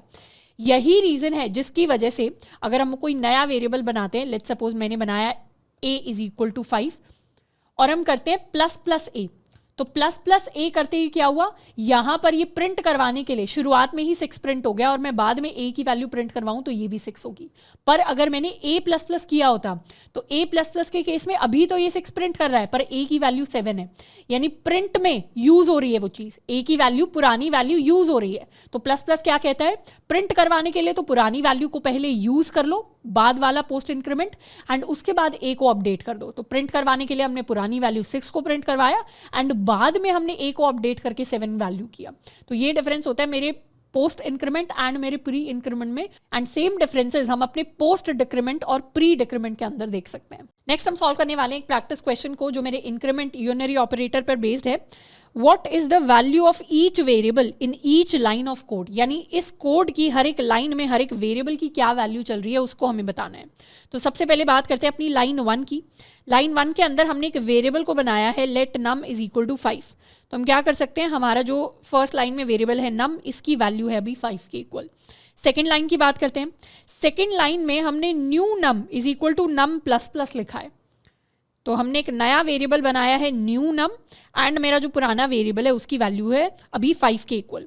तो प्लस प्लस बाद में लिखने का मतलब है कि पहले पुरानी वैल्यू यूज करो, बाद में प्लस प्लस करो। तो पुरानी वैल्यू नम की थी 5, तो वही वैल्यू जाकर असाइन हो जाएगी मेरे न्यू नम को, तो न्यू नम की भी वैल्यू हो जाएगी 5 के इक्वल, और नम की वैल्यू बाद में जाकर अपडेट होगी which will be equal to 5 + 1 6। तो थर्ड लाइन की अगर बात करें तो थर्ड लाइन में जो मेरा न्यू नम है उसके अंदर हमने असाइन करने की कोशिश की है प्लस प्लस नम, यानी नम की जो पुरानी वैल्यू थी उसमें हम प्लस प्लस कर दें। नम की पुरानी वैल्यू 6 थी, इसमें मैंने पहले ही चेंज कर दिया, फिर हमें अपडेट करना है, तो पहले ही चेंज करके नम की वैल्यू हो गई 7 के इक्वल, और अब ये जो वैल्यू है ये हम न्यू नम को असाइन कर देंगे, तो न्यू नम भी हो जाएगा 7 के इक्वल। तो इस लाइन में नम की वैल्यू 5 है, सेकेंड लाइन में नम की वैल्यू 6 है, न्यू नम 5 है, और लास्ट लाइन में दोनों की वैल्यू 7 के इक्वल है। इसको हम वेरीफाई भी कर सकते हैं सेम कोड को अपने कंसोल के अंदर लिखकर। हमने लिखा let num is equal to 5 and उसके बाद हमने बनाया एक नया variable new num is equal to num plus plus, and इसके बाद हमने अपडेट किया new num is equal to plus plus num. अब अगर हम नम की वैल्यू को प्रिंट करवाएं that is equal to 7, and last line में अगर न्यू नम की वैल्यू को प्रिंट करवाएं that is also equal to 7। तो इस तरीके से हमने प्रैक्टिस क्वेश्चन को सॉल्व कर दिया है। आई होप कि pre increment, post increment, pre decrement, post decrement, इन चारों के बीच में हमें कोई कंफ्यूजन नहीं हो। अगर कोई भी कंफ्यूजन आ रहा है तो आप खुद से अपना एक वेरिएबल बनाकर यहाँ पर टेस्ट कर सकते हैं। आगे बढ़ने से पहले प्लीज इस कॉन्सेप्ट को क्लियर करके हम जरूर आगे बढ़ें, क्योंकि बाद में जाकर जब हम लूप्स जैसे टॉपिक्स को पढ़ रहे होंगे तो वहां पर हम प्री इंक्रीमेंट, पोस्ट इंक्रीमेंट इनको काफी ज्यादा फ्रीक्वेंटली यूज करके देख रहे होंगे। नेक्स्ट हम बात करने वाले हैं अपने आइडेंटिफायर रूल्स के बारे में। आइडेंटिफायर क्या होता है? जब भी हम जावास्क्रिप्ट वेरिएबल्स की बात करते हैं तो variables must be identified with a unique name, यानी कोड के अंदर हर एक वेरिएबल का एक यूनिक, एक अलग नाम होना चाहिए। ऐसा नहीं है कि आप बहुत सारे वेरिएबल्स बना रहे हैं और सारे वेरिएबल्स के सेम नाम हो गए। हर एक जो नया वेरिएबल बनता है उसका हमेशा नया नाम होना चाहिए, वेरिएबल्स के नाम जो है वो रिपीट नहीं होनी चाहिए। तो इसीलिए जावास्क्रिप्ट के जो वेरिएबल्स हैं उनको हम आइडेंटिफायर्स कहते हैं। तो जो मेरे आइडेंटिफायर्स होते हैं, यानी आप किस वेरिएबल को क्या नाम दे सकते हैं, उसके कुछ स्पेसिफिक रूल्स होते हैं। सबसे पहला रूल ये कहता है कि जो भी मेरे वेरिएबल का नाम है उसके अंदर लेटर्स भी आ सकते हैं, डिजिट्स भी आ सकते हैं, अंडरस्कोर भी आ सकता है और डॉलर का साइन भी आ सकता है। यानी जो मेरे ए से लेकर जी तक सारे के सारे लेटर्स होते हैं, चाहे स्मॉल ए से लेकर स्मॉल जी हो गया, या कैपिटल ए से लेकर कैपिटल जी हो गया, या फिर मेरे 0 से लेकर 9 तक सारे के सारे डिजिट्स हो गए, या फिर मेरे कीबोर्ड के ऊपर जो अंडरस्कोर का साइन होता है वो हो गया, या फिर मेरे डॉलर का साइन हो गया। ये चारों तरीके के कैरेक्टर्स को हम अपने वेरिएबल के अंदर यूज कर सकते हैं। जैसे इसका एग्जाम्पल देखते हैं। मान लेते हैं सबसे पहले हमने एक वेरिएबल डिफाइन किया, लेट्स सपोज हम एक वेरिएबल डिफाइन करते हैं प्राइस। तो जो प्राइस है ये एक वेरिएबल का वैलिड नाम है। उसी तरीके से अगर मैं लिखना चाहूँ तो मैं लिख सकती हूँ प्राइस 1 2 3, ये भी मेरे एक वेरिएबल का वैलिड नाम हो जाएगा। हम चाहें तो लिख सकते हैं प्राइस डॉलर, इस तरीके से ये जो है ये भी मेरे एक वेरिएबल का वैलिड नाम है। हम चाहें तो हम लिख सकते हैं प्राइस अंडरस्कोर, तो ये भी मेरे एक वेरिएबल का वैलिड नाम है। पर जैसे ही मैं लिख दूंगी लेट प्राइस हाइफन, तो यहां पर मेरे पास एरर आ जाएगा क्योंकि हाइफन वाला सिंबल नहीं होता। तो इसने एरर दे दिया अनएक्सपेक्टेड टोकन हाइफन, क्योंकि हाइफन हम अपने वेरिएबल के नाम में यूज नहीं कर सकते। वहीं पर हम एक वेरिएबल बनाना चाहें, लेट सपोज मैंने एक वेरिएबल बनाया लेट ओल्ड प्राइस, तो ये भी एक वेरिएबल का सही नाम नहीं है। क्यों? क्योंकि ओल्ड और प्राइस के बीच में स्पेस आ गई। हम अपने वेरिएबल के नाम के बीच में स्पेस नहीं दे सकते। अगर हमें ऐसा नाम चाहिए तो उसके अंदर से हमें स्पेस को हटाना पड़ेगा। इसीलिए हम दोनों वर्ड्स को एक साथ लिखते हैं जब भी वेरिएबल के नाम को डिफाइन करते हैं। तो कोई भी स्पेसेस अलाउड नहीं होती वेरिएबल के नाम में। दूसरा रूल कहता है कि वेरिएबल का जो नाम है that must begin with a letter, या फिर it must begin with dollar sign and underscore. मतलब जो मेरे वेरिएबल का नाम है वो डिजिट से शुरू नहीं हो सकता, किसी नंबर से शुरू नहीं हो सकता। हमेशा वेरिएबल का नाम या तो लेटर या डॉलर साइन या अंडरस्कोर से शुरू होना चाहिए। जैसे अगर हम चाहें तो अपने वेरिएबल का नाम हम लिख सकते हैं, लेट्स सपोज हमने अपने वेरिएबल का नाम लिख दिया एज, या फिर हम लिख सकते हैं इसे अंडरस्कोर एज, या फिर हम लिख सकते हैं इसे डॉलर एंड एज। तो ये तीनों मेरे पास वैलिड नाम है। लेकिन अगर मैं इसे 1 एज लिखने की कोशिश करूं तो यहाँ पर मेरे पास एरर आ जाएगा इनवैलिड और अनएक्सपेक्टेड टोकन का। मतलब ये जो 1 शुरुआत में आया है इसको जावास्क्रिप्ट रिकॉग्नाइज नहीं करती। चौथा रूल कहता है कि names are case sensitive. Small Y और कैपिटल वाई या किसी स्मॉल चीज और कैपिटल चीज में दोनों में डिफरेंसेस होते हैं। तो अगर मैं एक वेरिएबल बनाऊं let price is equal to 5, तो अब अगर मैं प्राइस की वैल्यू प्रिंट करूं तो वो मेरे पास 5 प्रिंट हो जाएगा, पर अगर मैं कैपिटल P लिख दूं तो उस केस में आएगा प्राइस इज नॉट डिफाइंड, क्योंकि कैपिटल P वाला जो वेरिएबल है उसको मैंने कभी डिफाइन ही नहीं किया। इसीलिए वेरिएबल के नाम में हमने कहाँ पर स्मॉल लिखा है, कहाँ पर कैपिटल लिखा है, उसको याद रखना बहुत ज़रूरी होता है जब भी हम बड़े बड़े प्रोग्राम्स को लिख रहे होते हैं। एंड लास्ट रूल हमारा कहता है कि वेरिएबल्स के जो नाम है वो रिजर्व्ड कीवर्ड्स नहीं होने चाहिए। जैसे जावास्क्रिप्ट के अंदर हमने बात की कि कीवर्ड्स क्या होते हैं, कुछ रिजर्व्ड वर्ड्स होते हैं जिनके फिक्स्ड मतलब होते हैं। जैसे हमारा जो लेट है ये एक रिजर्व्ड कीवर्ड है, हम किसी वेरिएबल का नाम लेट नहीं रख सकते, या किसी वेरिएबल का नाम हम वैर नहीं रख सकते, हम किसी वेरिएबल का नाम कॉन्स्ट नहीं रख सकते, क्योंकि ये सारे के सारे जावास्क्रिप्ट के अंदर रिजर्व्ड कीवर्ड्स हैं, so they can not be names of variables. तो अगर मैं चाहूँ कि मैं अपने वेरिएबल का नाम कॉन्स्ट लिख दूँ, let const is equal to 5, तो यहाँ पर मेरे पास एरर आ जाएगा, uncaught syntax error unexpected token const. तो ये कॉन्स्ट जो है इसको, ये हमारा कीवर्ड है, इसको हम वेरिएबल के नाम की तरह यूज नहीं कर सकते। हम चाहे तो कॉन्स्ट में कैपिटल C अगर कर दिया तब इसको यूज कर सकते हैं एज अ वेरिएबल नेम, पर स्मॉल लेटर्स और उसी सेम सिंटैक्स के साथ हम इस तरीके से यूज नहीं कर सकते। तो जब भी हम अपने वेरिएबल्स को क्रिएट कर रहे हैं, इन रूल्स को हमें हमेशा याद रखना है। बहुत ही बेसिक रूल्स हैं। लेटर्स, डिजिट्स, अंडरस्कोर और डॉलर साइन, 4 चीज़ें यूज हो सकती हैं वेरिएबल के नाम में। शुरुआत में आप डिजिट्स को यूज नहीं कर सकते।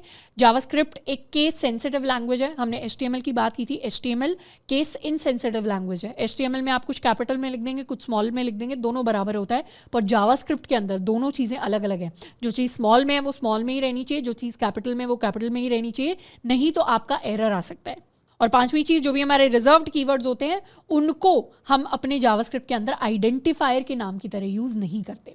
नेक्स्ट हम बात करने वाले हैं जावास्क्रिप्ट के केस की।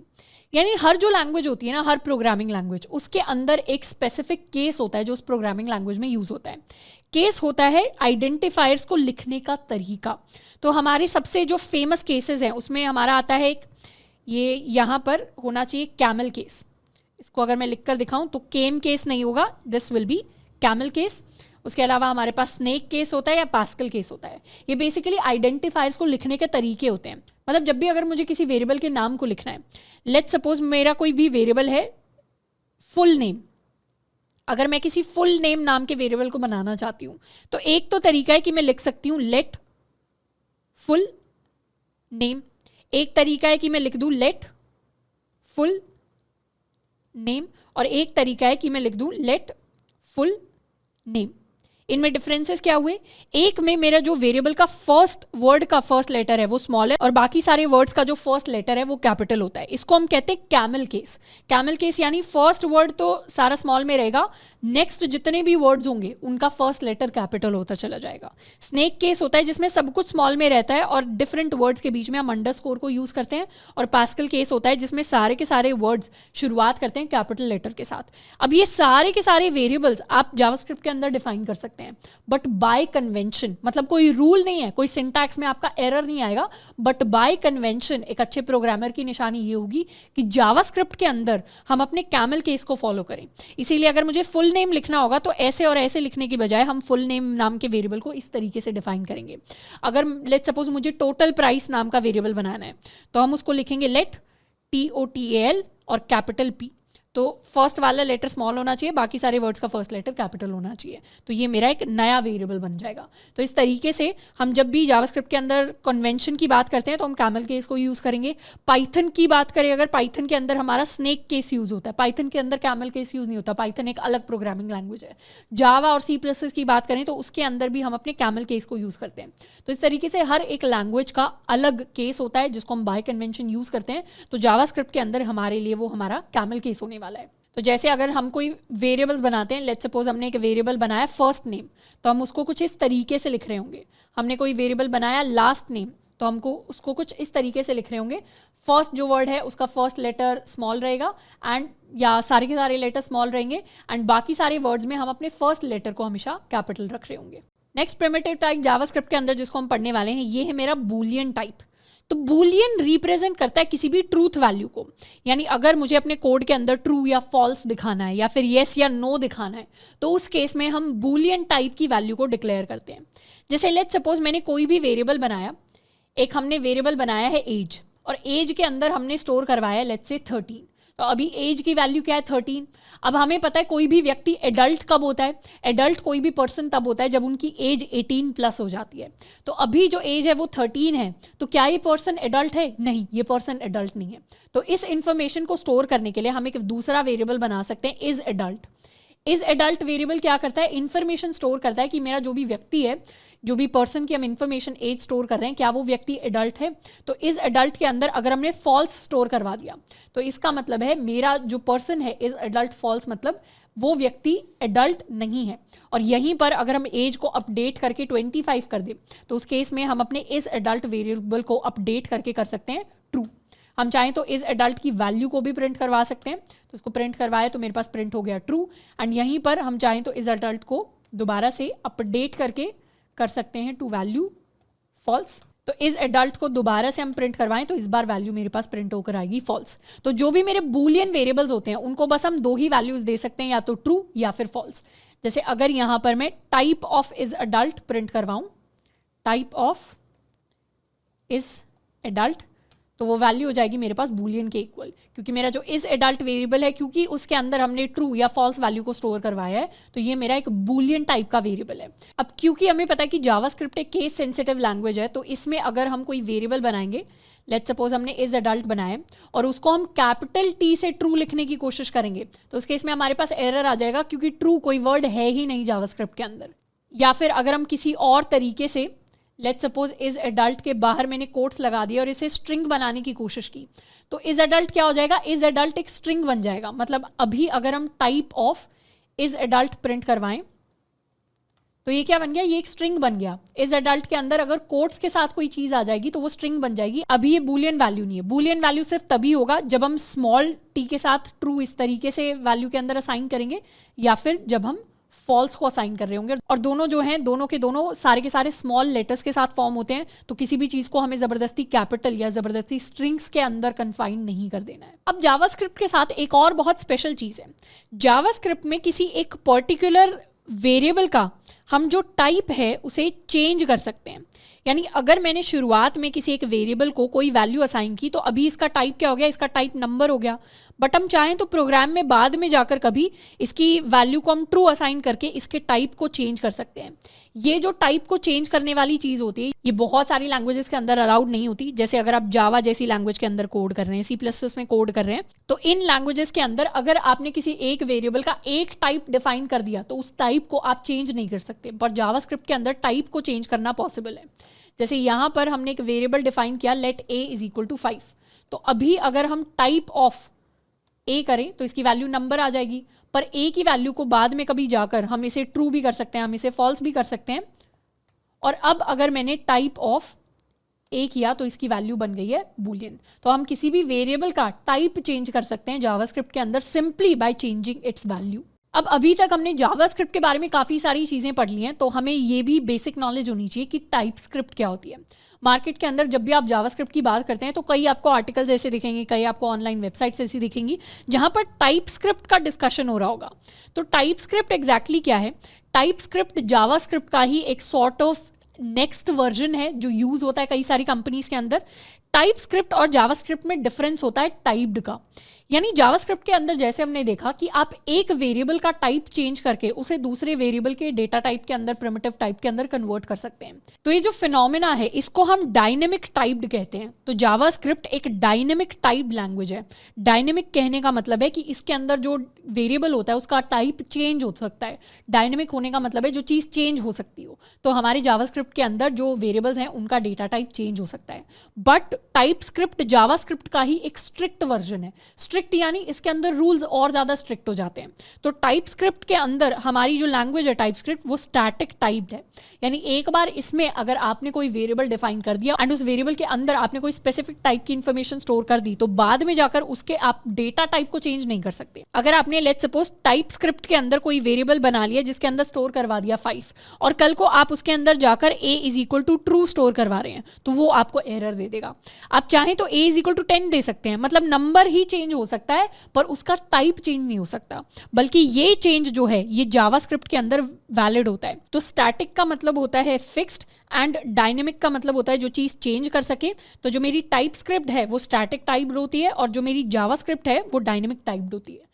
तो टाइप स्क्रिप्ट के अंदर, जावास्क्रिप्ट के अंदर जितना भी हम कोड लिखते हैं वो सारा का सारा कोड वर्कआउट करता है, बस वो वहां पर हमें कुछ रूल्स एक्स्ट्रा होते हैं जिनका खास ख्याल रखना होता है ताकि हम जावास्क्रिप्ट के एक स्ट्रिक्टर वर्जन को, ज्यादा स्ट्रिक्ट वर्जन को अप्लाई कर पाएं।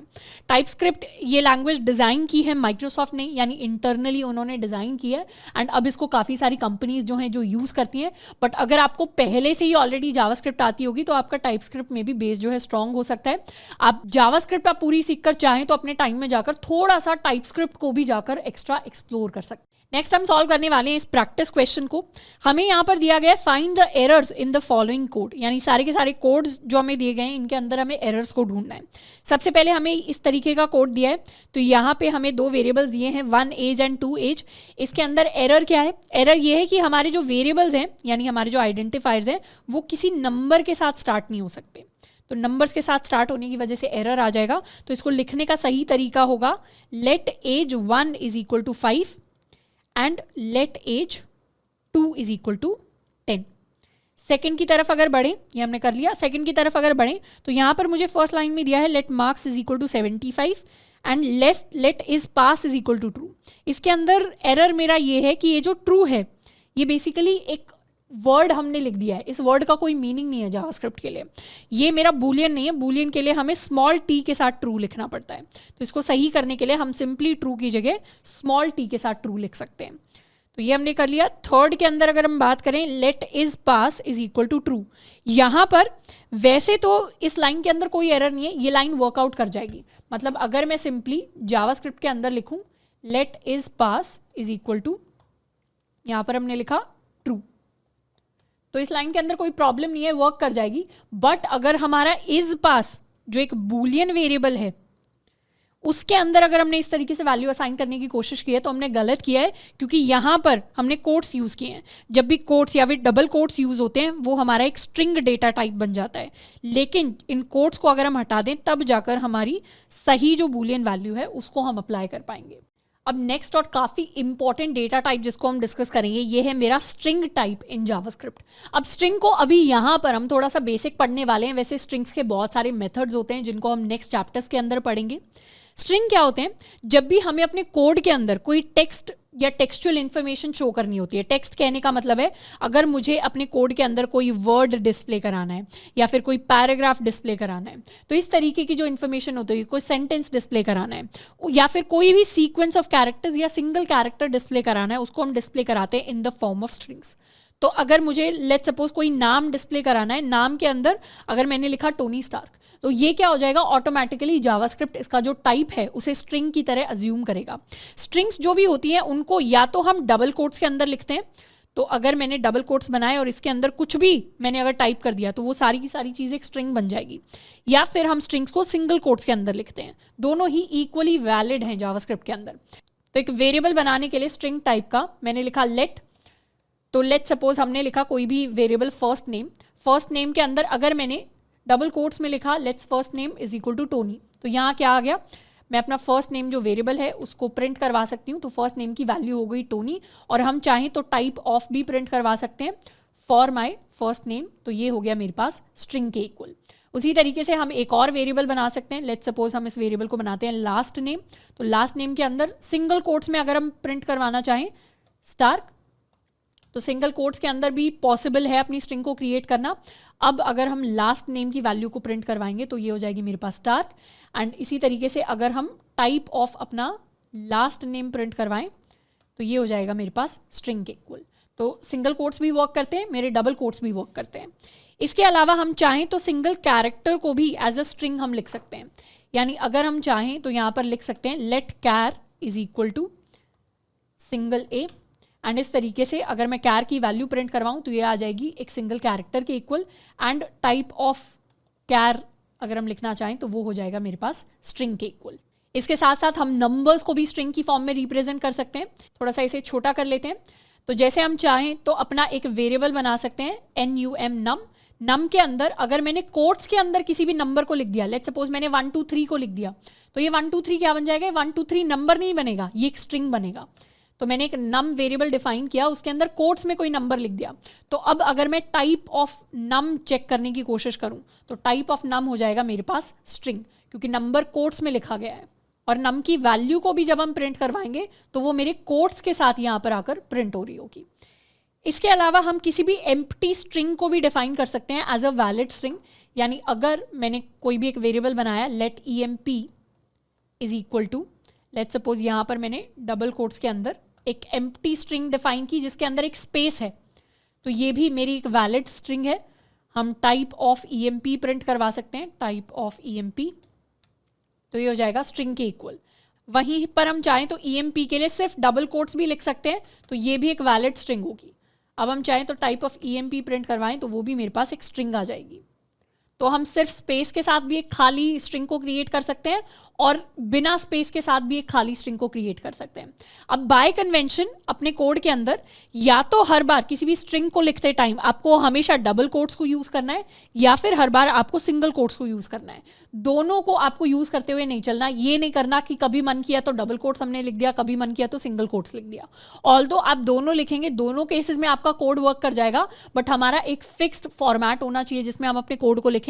तो अपने डेल्टा को करते टाइम हम क्या करेंगे, जब भी हमारे पास सिंगल लेटर होगा लिखने के लिए, तो सिंगल लेटर को अपनी स्ट्रिंग की फॉर्म में डिफाइन करने के लिए हम सिंगल कोट को यूज कर रहे होंगे, यानी single A, single B, single C. And जब भी हमारे पास एक से ज्यादा लेटर्स होंगे तब हम क्या करेंगे, डबल कोट्स को यूज कर रहे होंगे।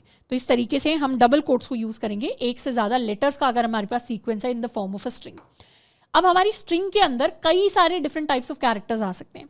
यानी अगर मैंने कोई भी लेट्स सपोज str नाम की कोई भी स्ट्रिंग बनाई, तो इसके अंदर हम ABCDEFGH कई सारे जो कैरेक्टर्स हैं उनको टाइप कर सकते हैं। हम चाहें तो स्पेस दे सकते हैं दोबारा से कैरेक्टर्स। तो इस तरीके से कई सारी डिफरेंट टाइप की चीज़ें हम यहाँ पर टाइप कर सकते हैं। इनफैक्ट हम चाहें तो इसे अपडेट करके मल्टीपल कैरेक्टर्स, अगर मुझे एम्परसेंड, परसेंटेज लगानी है, डॉलर का साइन, हैश, इस तरीके के जो डिफरेंट साइंस होते हैं, नंबर्स होते हैं, कई सारी वैल्यूज हम यहाँ पर टाइप कर सकते हैं। तो मेरे स्ट्रिंग की वैल्यू कुछ इस तरीके से मेरे पास आ जाएगी। हम चाहें तो अपनी स्ट्रिंग के अंदर हम स्पेस भी दे सकते हैं। लेट्स सपोज हमने यहाँ पर स्पेस दिया एंड फिर कुछ नंबर्स इस तरीके से। तो अब अगर हम अपनी str की वैल्यू को प्रिंट करवाएं तो उसमें स्पेस भी साथ के साथ इंक्लूडेड होगी।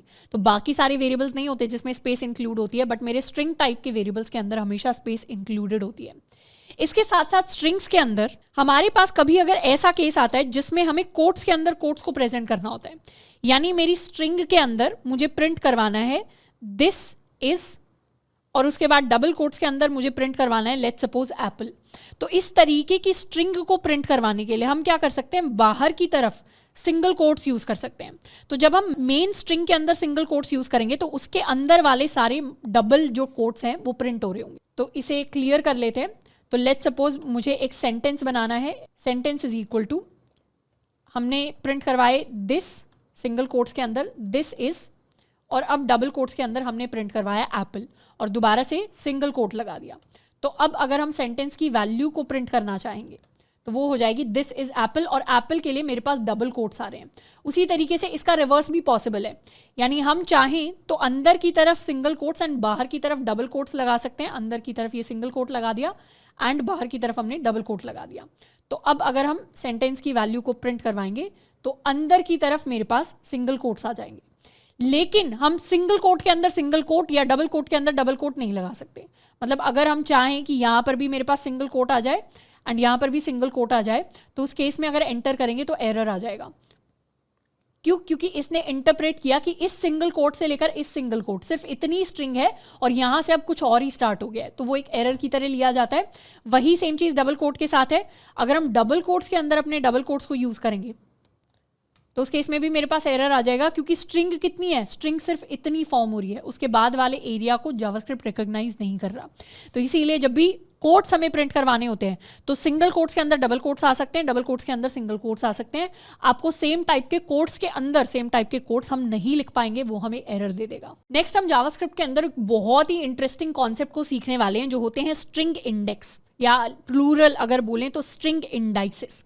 अब जो भी हम स्ट्रिंग क्रिएट करते हैं जावास्क्रिप्ट के अंदर, उसके हर एक लेटर को एक इंडेक्स दिया जाता है। इंडेक्स क्या होती है? प्रोग्रामिंग के अंदर इंडेक्स का मतलब होता है पोजीशन। इंडेक्सिंग सिर्फ जावास्क्रिप्ट के अंदर नहीं होती। अगर आप जावा, सी प्लस प्लस, सी, पाइथन इस तरीके की लैंग्वेजेस के अंदर कोड कर रहे हैं तो भी आपने इंडेक्स वर्ड सुना होगा। तो जावास्क्रिप्ट क्या करता है, जो भी आपने स्ट्रिंग क्रिएट की है, लेट सपोज हमने एक स्ट्रिंग क्रिएट की है, let name is equal to Tony Stark, इसको क्रिएट भी कर लेते हैं। Let name is equal to, हमने कैपिटल में लिखा टोनी स्पेस स्टार्क। तो इस तरीके से मेरा एक नेम नाम का वेरिएबल क्रिएट हो गया एंड ये मेरे पास स्ट्रिंग क्रिएट हो गई।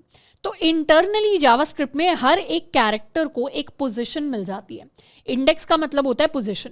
तो क्या इंडेक्स मिलते हैं, जो मेरा फर्स्ट कैरेक्टर होता है उसकी पोजीशन या उसका इंडेक्स होता है 0, जो मेरा सेकंड कैरेक्टर होता है उसकी पोजीशन होती है, इंडेक्स होता है 1, थर्ड कैरेक्टर का इंडेक्स होता है 2, फोर्थ कैरेक्टर का इंडेक्स 3। तो जो भी मेरा नंबर ऑफ कैरेक्टर है उससे एक कम उसकी पोजीशन हो जाती है। तो ये सारे के सारे जो येलो में मुझे यहाँ पर दिखाई दे रहे हैं ये मेरी पूरी की पूरी स्ट्रिंग के इंडेक्स हैं। तो ये वाला जो फर्स्ट कैरेक्टर है इसका इंडेक्स 0 है, सेकंड कैरेक्टर का इंडेक्स 1, थर्ड कैरेक्टर का इंडेक्स 2, फोर्थ कैरेक्टर का इंडेक्स 3 एंड इस तरीके से जो मेरा स्पेस भी होता है बीच में, तो स्पेस को भी अपना अलग इंडेक्स मिलता है। तो स्पेस वाला जो इंडेक्स है दैट इज 4, फिर एस के लिए इंडेक्स है 5 एंड इस तरीके से लास्ट तक मेरे सारे के सारे इंडेक्सेस लिखे होते हैं। और क्योंकि ये इंडेक्स 0 से शुरू होते हैं तो इस टाइप की इंडेक्सिंग को हम बोलते हैं zero based indexing. Multiple languages होती हैं जिनके अंदर जीरो बेस्ड इंडेक्सिंग फॉलो होती है। जावास्क्रिप्ट उनमें से एक है, जावा उनमें से एक है, सी प्लस प्लस उनमें से एक है, जिन लैंग्वेजेस के अंदर जीरो बेस्ड इंडेक्सिंग यानी जो मेरे इंडेक्स शुरू होते हैं वो 0 से शुरू होते हैं। कुछ ऐसी लैंग्वेजेस भी होती हैं जिसके अंदर इंडेक्स हमारे 1 से शुरू होते हैं, पर जावास्क्रिप्ट में 1 से शुरू नहीं होते। जावास्क्रिप्ट में हमारे जो इंडेक्स होते हैं वो 0 से शुरू होते हैं। तो JavaScript is a zero based indexing programming language. अब इसके अंदर आगे जाकर जब हम एरेज के बारे में सीख रहे होंगे तो वो एरेज भी हमारे जीरो बेस्ड इंडेक्सिंग पर ही बेस्ड होते हैं, पर उतना डीप हम नहीं जाएंगे। अभी के लिए ये याद रखना जरूरी है कि जो स्ट्रिंग होती है उसके अंदर इंटरनली हर एक कैरेक्टर को अपना एक इंडेक्स मिल जाता है और हम चाहें तो किसी स्ट्रिंग के हम इंडिविजुअल कैरेक्टर को एक्सेस कर सकते हैं with the help of the index. यानी अगर मुझे इसके फर्स्ट यानी 0 वाले इंडेक्स वाले कैरेक्टर को यानी टी को एक्सेस करना है तो मैं लिख सकती हूँ अपने वेरिएबल का नाम एंड उसके बाद स्क्वायर ब्रैकेट्स। मेरे जो स्क्वायर ब्रैकेट्स होते हैं उसके अंदर हम अपने इंडेक्स की पोजीशन लिख सकते हैं, इसको क्लोज करेंगे और जैसे ही हम एंटर दबाएंगे वैसे ही क्या होगा, 0 वाले इंडेक्स पर इस स्ट्रिंग के अंदर जो भी कैरेक्टर है वो मेरे पास आकर प्रिंट हो जाएगा। उसी तरीके से हम चाहें तो अपने इंडेक्स को चेंज करके फर्स्ट वाले इंडेक्स के लिए प्रिंट कर सकते हैं, सेकंड वाले इंडेक्स के लिए प्रिंट कर सकते हैं, थर्ड वाले इंडेक्स के लिए प्रिंट कर सकते हैं, फोर्थ वाले इंडेक्स के लिए, सारे के सारे इंडेक्स के लिए प्रिंट कर सकते हैं। तो इस तरीके से हम टोनी एंड उसके बाद का स्पेस एंड उसके बाद पूरा का पूरा स्टार्क प्रिंट कर सकते हैं with the help of indexes. तो इंडेक्स हमारे बहुत ज़्यादा काम आते हैं और बहुत ज़्यादा यूजफुल होते हैं जब भी किसी स्ट्रिंग के अंदर अगर इंडिविजुअल कैरेक्टर के लिए हमें कुछ ऑपरेशन परफॉर्म करना होता है। तो बाद में जाकर जब हम स्ट्रिंग्स के अंदर मेथड्स को पढ़ रहे होंगे तो इंडेक्स पर बेस्ड बहुत सारे हमारे मल्टीपल मेथड्स होते हैं जो हमारे काफ़ी ज़्यादा काम आने वाले हैं।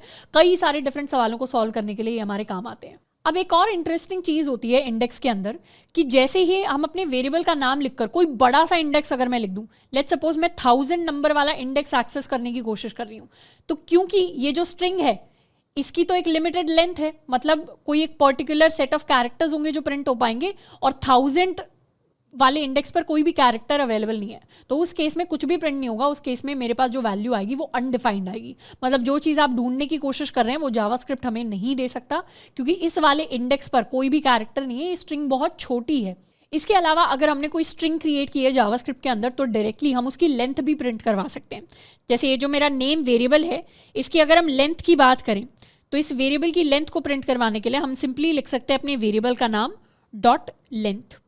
तो इससे क्या होगा, जो इसकी टोटल लेंथ है वो प्रिंट हो जाएगी। अब यहाँ पर 0 से लेकर 9 तक कैरेक्टर्स हैं तो मेरे टोटल नंबर ऑफ कैरेक्टर्स कितने हुए, टोटल नंबर ऑफ कैरेक्टर्स यानी इसकी लेंथ जो हो जाएगी वो हो जाएगी 10 के इक्वल। क्योंकि 0 से हम शुरू कर रहे हैं और 9 तक जा रहे हैं तो लेंथ मेरी इक्वल टू 10 हो जाएगी। इसको हम वेरीफाई भी कर सकते हैं, हम प्रिंट कर सकते हैं नेम डॉट लेंथ, तो आंसर मेरे पास आ जाएगा 10 के इक्वल। ये जो लेंथ है इसको प्रोग्रामिंग की टर्म्स में हम प्रॉपर्टी कहते हैं। प्रॉपर्टी यानी कोई एक स्पेशल वैल्यू जो मेरे नेम वेरिएबल के साथ एसोसिएटेड है। अब एक इंटरेस्टिंग चीज मैं आपको करके दिखाने वाली हूं कि अगर मैं लिखूं name of name dot length या फिर सिंपली अगर मैं लिखूं type of name dot length तो उस केस में क्या प्रिंट हुआ, नंबर प्रिंट हुआ। यानी जो मेरे नाम की लेंथ है, यानी स्ट्रिंग की जो लेंथ है वो एक्चुअली एक नंबर है। और हम क्या लिखते हैं, हम नेम के अंदर स्क्वायर ब्रैकेट्स में एक नंबर लिखते हैं। तो हम इस तरीके से भी अपने इंडेक्स को एक्सेस कर सकते हैं कि मैंने स्ट्रिंग का नाम लिखा और स्क्वायर ब्रैकेट्स के अंदर मैंने लिखा नेम डॉट लेंथ। तो इसने क्या किया, नेम डॉट लेंथ मतलब 10th इंडेक्स पर जाकर पोजीशन फाइंड आउट करने की कोशिश की, पर वो पोजीशन ऑब्वियसली एग्जिस्ट नहीं करती, क्योंकि कहाँ तक मेरे इंडेक्स एग्जिस्ट करते हैं, 9 तक एग्जिस्ट करते हैं। थोड़ा सा इसे हम क्लियर कर लेते हैं। दोबारा से अगर मैं अपने नेम को डिफाइन करूं तो ये मेरा नेम हो जाएगा, और हमने नेम डॉट लेंथ के लिए इंडेक्स प्रिंट करने की कोशिश की। तो अभी ये क्या कर रहा है, 10th इंडेक्स पर जाकर देख रहा है, पर 10th इंडेक्स मेरे स्ट्रिंग के अंदर है ही नहीं। तो अगर हमें 9th इंडेक्स एक्सेस करना है तो मैं -1 कर सकती हूँ यहाँ पर, मतलब 10 - 1 = 9। तो ये क्या करेगा, जितनी भी इसकी टोटल लेंथ है उसमें -1 करेगा। -1 करते ही क्या करेगा, ये लास्ट इंडेक्स पर पहुंच जाएगा। लास्ट इंडेक्स यानी 9, तो 9 के लिए ये मेरे k कैरेक्टर को प्रिंट करवा देगा। उसी तरीके से अगर मैं -2 करूं तो ये मेरे सेकंड लास्ट इंडेक्स पर पहुंच जाएगा, यानी इंडेक्स की वैल्यू 8 हो जाएगी। लेंथ 10 है, 10 - 2 = 8। तो इस इंडेक्स पर पहुंचकर इसने r को प्रिंट करवा दिया। उसी तरीके से हम चाहें तो यहाँ -3 भी कर सकते हैं, तो ये a को प्रिंट करवा देगा। एंड सिमिलर तरीके से आई कैन डू -4। तो इस बार क्या प्रिंट होगा, इस बार मेरे पास t प्रिंट होकर आ जाएगा। तो ये मेरे पास t प्रिंट हो गया। तो हम मल्टीपल मैनिपुलेशंस कर करके अपने इंडेक्स जो है उसके अंदर किसी वेरिएबल को भी लिख सकते हैं, या फिर हम डायरेक्टली चाहें तो किसी स्ट्रिंग के लिए भी उसकी लेंथ चेक कर सकते हैं। जैसे मैंने अगर अपना नाम लिखा, लेट्स सपोज आई राइट श्रद्धा, और उसके लिए मैंने लिखा डॉट लेंथ। मेरा नाम क्या है, एक स्ट्रिंग की फॉर्म में आ गया, उसकी लेंथ आ गई विच इज इक्वल टू 7। उसी तरीके से अगर लेट्स सपोज मुझे अपने नाम का लास्ट कैरेक्टर निकालना है तो मैं उसके लिए लिख सकती हूँ स्क्वायर ब्रैकेट्स के अंदर माई नेम विच इज़ श्रद्धा, या फिर अभी मुझे लेंथ पता है तो मैं सिंपली लिख सकती हूँ 6, यानी जो भी मेरे नाम की लेंथ है -1। तो उससे क्या होगा, लास्ट कैरेक्टर आ जाएगा which is equal to a। और फर्स्ट कैरेक्टर चाहिए तो उसके लिए हम कर सकते हैं 0 इंडेक्स, तो फर्स्ट कैरेक्टर आ जाएगा which is equal to s। तो इस तरीके से हम स्ट्रिंग के इंडिविजुअल कैरेक्टर्स को एक्सेस कर सकते हैं with the help of our indexes and our length. Next हम बात करने वाले हैं स्ट्रिंग के अंदर एक इंटरेस्टिंग फिनोमिना की विच इज कॉल्ड कॉन्कैटिनेशन। ये सुनने में मुश्किल लग रहा होगा, पर कॉन्कैटिनेशन का मतलब होता है मल्टीपल स्ट्रिंग्स को जोड़ देना। तो जावास्क्रिप्ट के अंदर हम मल्टीपल स्ट्रिंग्स को जोड़कर एक बड़ी स्ट्रिंग बना सकते हैं। जैसे अगर एक स्ट्रिंग के अंदर टोनी लिखा हुआ है, एक स्ट्रिंग खाली है, एक स्ट्रिंग के अंदर स्टार्क लिखा हुआ है, तो इन तीनों स्ट्रिंग्स को जोड़कर हम टोनी स्पेस स्टार्क इस तरीके की एक नई स्ट्रिंग क्रिएट कर सकते हैं। इसको क्रिएट करके देखते हैं। लेट्स सपोज हमने लिखा टोनी एंड उसके बाद हमने लिखा प्लस, तो जोड़ने के लिए हम सिर्फ प्लस का साइन यूज करते हैं, एंड फिर हमने लिखा स्टार्क। तो इस तरीके से नई स्ट्रिंग क्रिएट हो गई, टोनी एंड स्पेस स्टार्क। इसको हम वेरिएबल्स की फॉर्म में भी कर सकते हैं। जैसे हम एक वेरिएबल बना सकते हैं फर्स्ट नेम, तो फर्स्ट नेम वेरिएबल के अंदर हमने लिख लिया टोनी। उसके बाद हमने एक वेरिएबल बनाया, we'll call it last name. तो लास्ट नेम के अंदर हम लिख सकते हैं स्टार्क। तो अभी अगर हम एक वेरिएबल बनाएंगे फुल नेम, तो फुल नेम को हम लिख सकते हैं first name plus last name. तो उससे क्या होगा, फुल नेम की जो वैल्यू हो जाएगी वो हो जाएगी Tony Stark without a space. पर अगर हमें स्पेस चाहिए तो उसके लिए हम सिंपली लिख सकते हैं, ये लेट को हटा लेते हैं, तो हम सिंपली लिख सकते हैं फर्स्ट नेम प्लस बीच में एक हम खाली स्पेस दे देते हैं प्लस लास्ट नेम। तो यहाँ पर हम 3 स्ट्रिंग्स को ऐड कर रहे हैं। पहली स्ट्रिंग है फर्स्ट नेम, दूसरी स्ट्रिंग है ये मेरा एम्प्टी स्पेस, एंड तीसरी स्ट्रिंग है मेरी लास्ट नेम। और अब अगर हम फुल नेम को प्रिंट करवाएं तो ये हो जाएगा मेरे पास Tony Stark with a space. तो इस तरीके से आप भी यहाँ पर अपना नाम लिखकर इसको टेस्ट कर सकते हैं। तो एक बार वीडियो पॉज जरूर करनी है। फर्स्ट नेम में अपना नाम लिखना है, लास्ट नेम में अपना नाम लिखना है। उसके बाद फुल नेम प्रिंट करवाते टाइम बीच में हमें एक स्पेस के साथ फुल नेम वेरिएबल को क्रिएट करना है। एंड इसी तरीके से कॉन्कैटिनेशन करते टाइम हम अगर किसी भी स्ट्रिंग के साथ किसी नंबर को जोड़ दें तो वो नंबर भी क्या होगा, स्ट्रिंग में जाकर कन्वर्ट हो जाएगा। तो अगर मैंने सिंपली लिखा, एक स्ट्रिंग हमने बनाई टोनी एंड उसके साथ हमने ऐड कर दिया कोई नंबर, तो जब भी हम प्रिंट करेंगे आउटपुट तो एक बड़ी स्ट्रिंग निकल कर आ जाएगी और मेरा नंबर भी क्या होगा, एक स्ट्रिंग में जाकर कन्वर्ट हो जाएगा। अब नेक्स्ट हम बात करने वाले हैं अपने बाकी के 2 प्रिमिटिव टाइप्स के बारे में, यानी मेरा null and undefined in JavaScript. अब ये बहुत सिंपल है एंड बहुत रिलेटेड से लगेंगे, बट एक्चुअली अनडिफाइंड और नल थोड़े से डिफरेंट टर्म्स है, दोनों का सेम मतलब नहीं होता। अनडिफाइंड जावास्क्रिप्ट के अंदर एक ऐसा वेरिएबल होता है जिसको अभी तक हमने कोई वैल्यू नहीं दी। यानी अगर जावास्क्रिप्ट के अंदर हमने एक ऐसा वेरिएबल क्रिएट कर लिया जिसको कोई वैल्यू या तो असाइन नहीं की गई है, तो फिर उसका जो टाइप होगा वो टाइप हमारे पास अनडिफाइंड होगा। या फिर हम कोई ऐसी वैल्यू एक्सेस करने की कोशिश कर रहे हैं जो सही नहीं है, जो गलत वैल्यू है, तो फिर वहां पर हमारे पास अनडिफाइंड आएगा। जैसे अगर मैंने एक स्ट्रिंग बनाई, लेट्स सपोज मैंने एक स्ट्रिंग बनाई नेम, और अभी नेम के अंदर मैंने कोई वैल्यू ही नहीं डिफाइन की, तो मेरे पास क्या प्रिंट होकर आया? अनडिफाइंड। अभी अगर नेम की मैं वैल्यू प्रिंट करवाऊंगी तो भी मेरे पास अनडिफाइंड प्रिंट होकर आएगा। अगर हम इसका टाइप भी प्रिंट करवाएंगे, जैसे टाइप ऑफ नेम, तो भी मेरे पास अनडिफाइंड प्रिंट होकर आएगा। क्यों आया अनडिफाइंड? क्योंकि अभी नेम के अंदर कोई वैल्यू ही नहीं है, तो जावास्क्रिप्ट को इसका टाइप ही नहीं पता। तो जो वैल्यूज जावास्क्रिप्ट को नहीं पता होती उसके लिए जावास्क्रिप्ट कह देता है आपको कि ये अनडिफाइंड है, मतलब यहां पर मुझे नहीं पता है। तो बेसिकली जब भी जावास्क्रिप्ट कहना चाहता है मुझे नहीं पता, तो वहां पर आपके पास प्रिंट होकर आएगा अनडिफाइंड।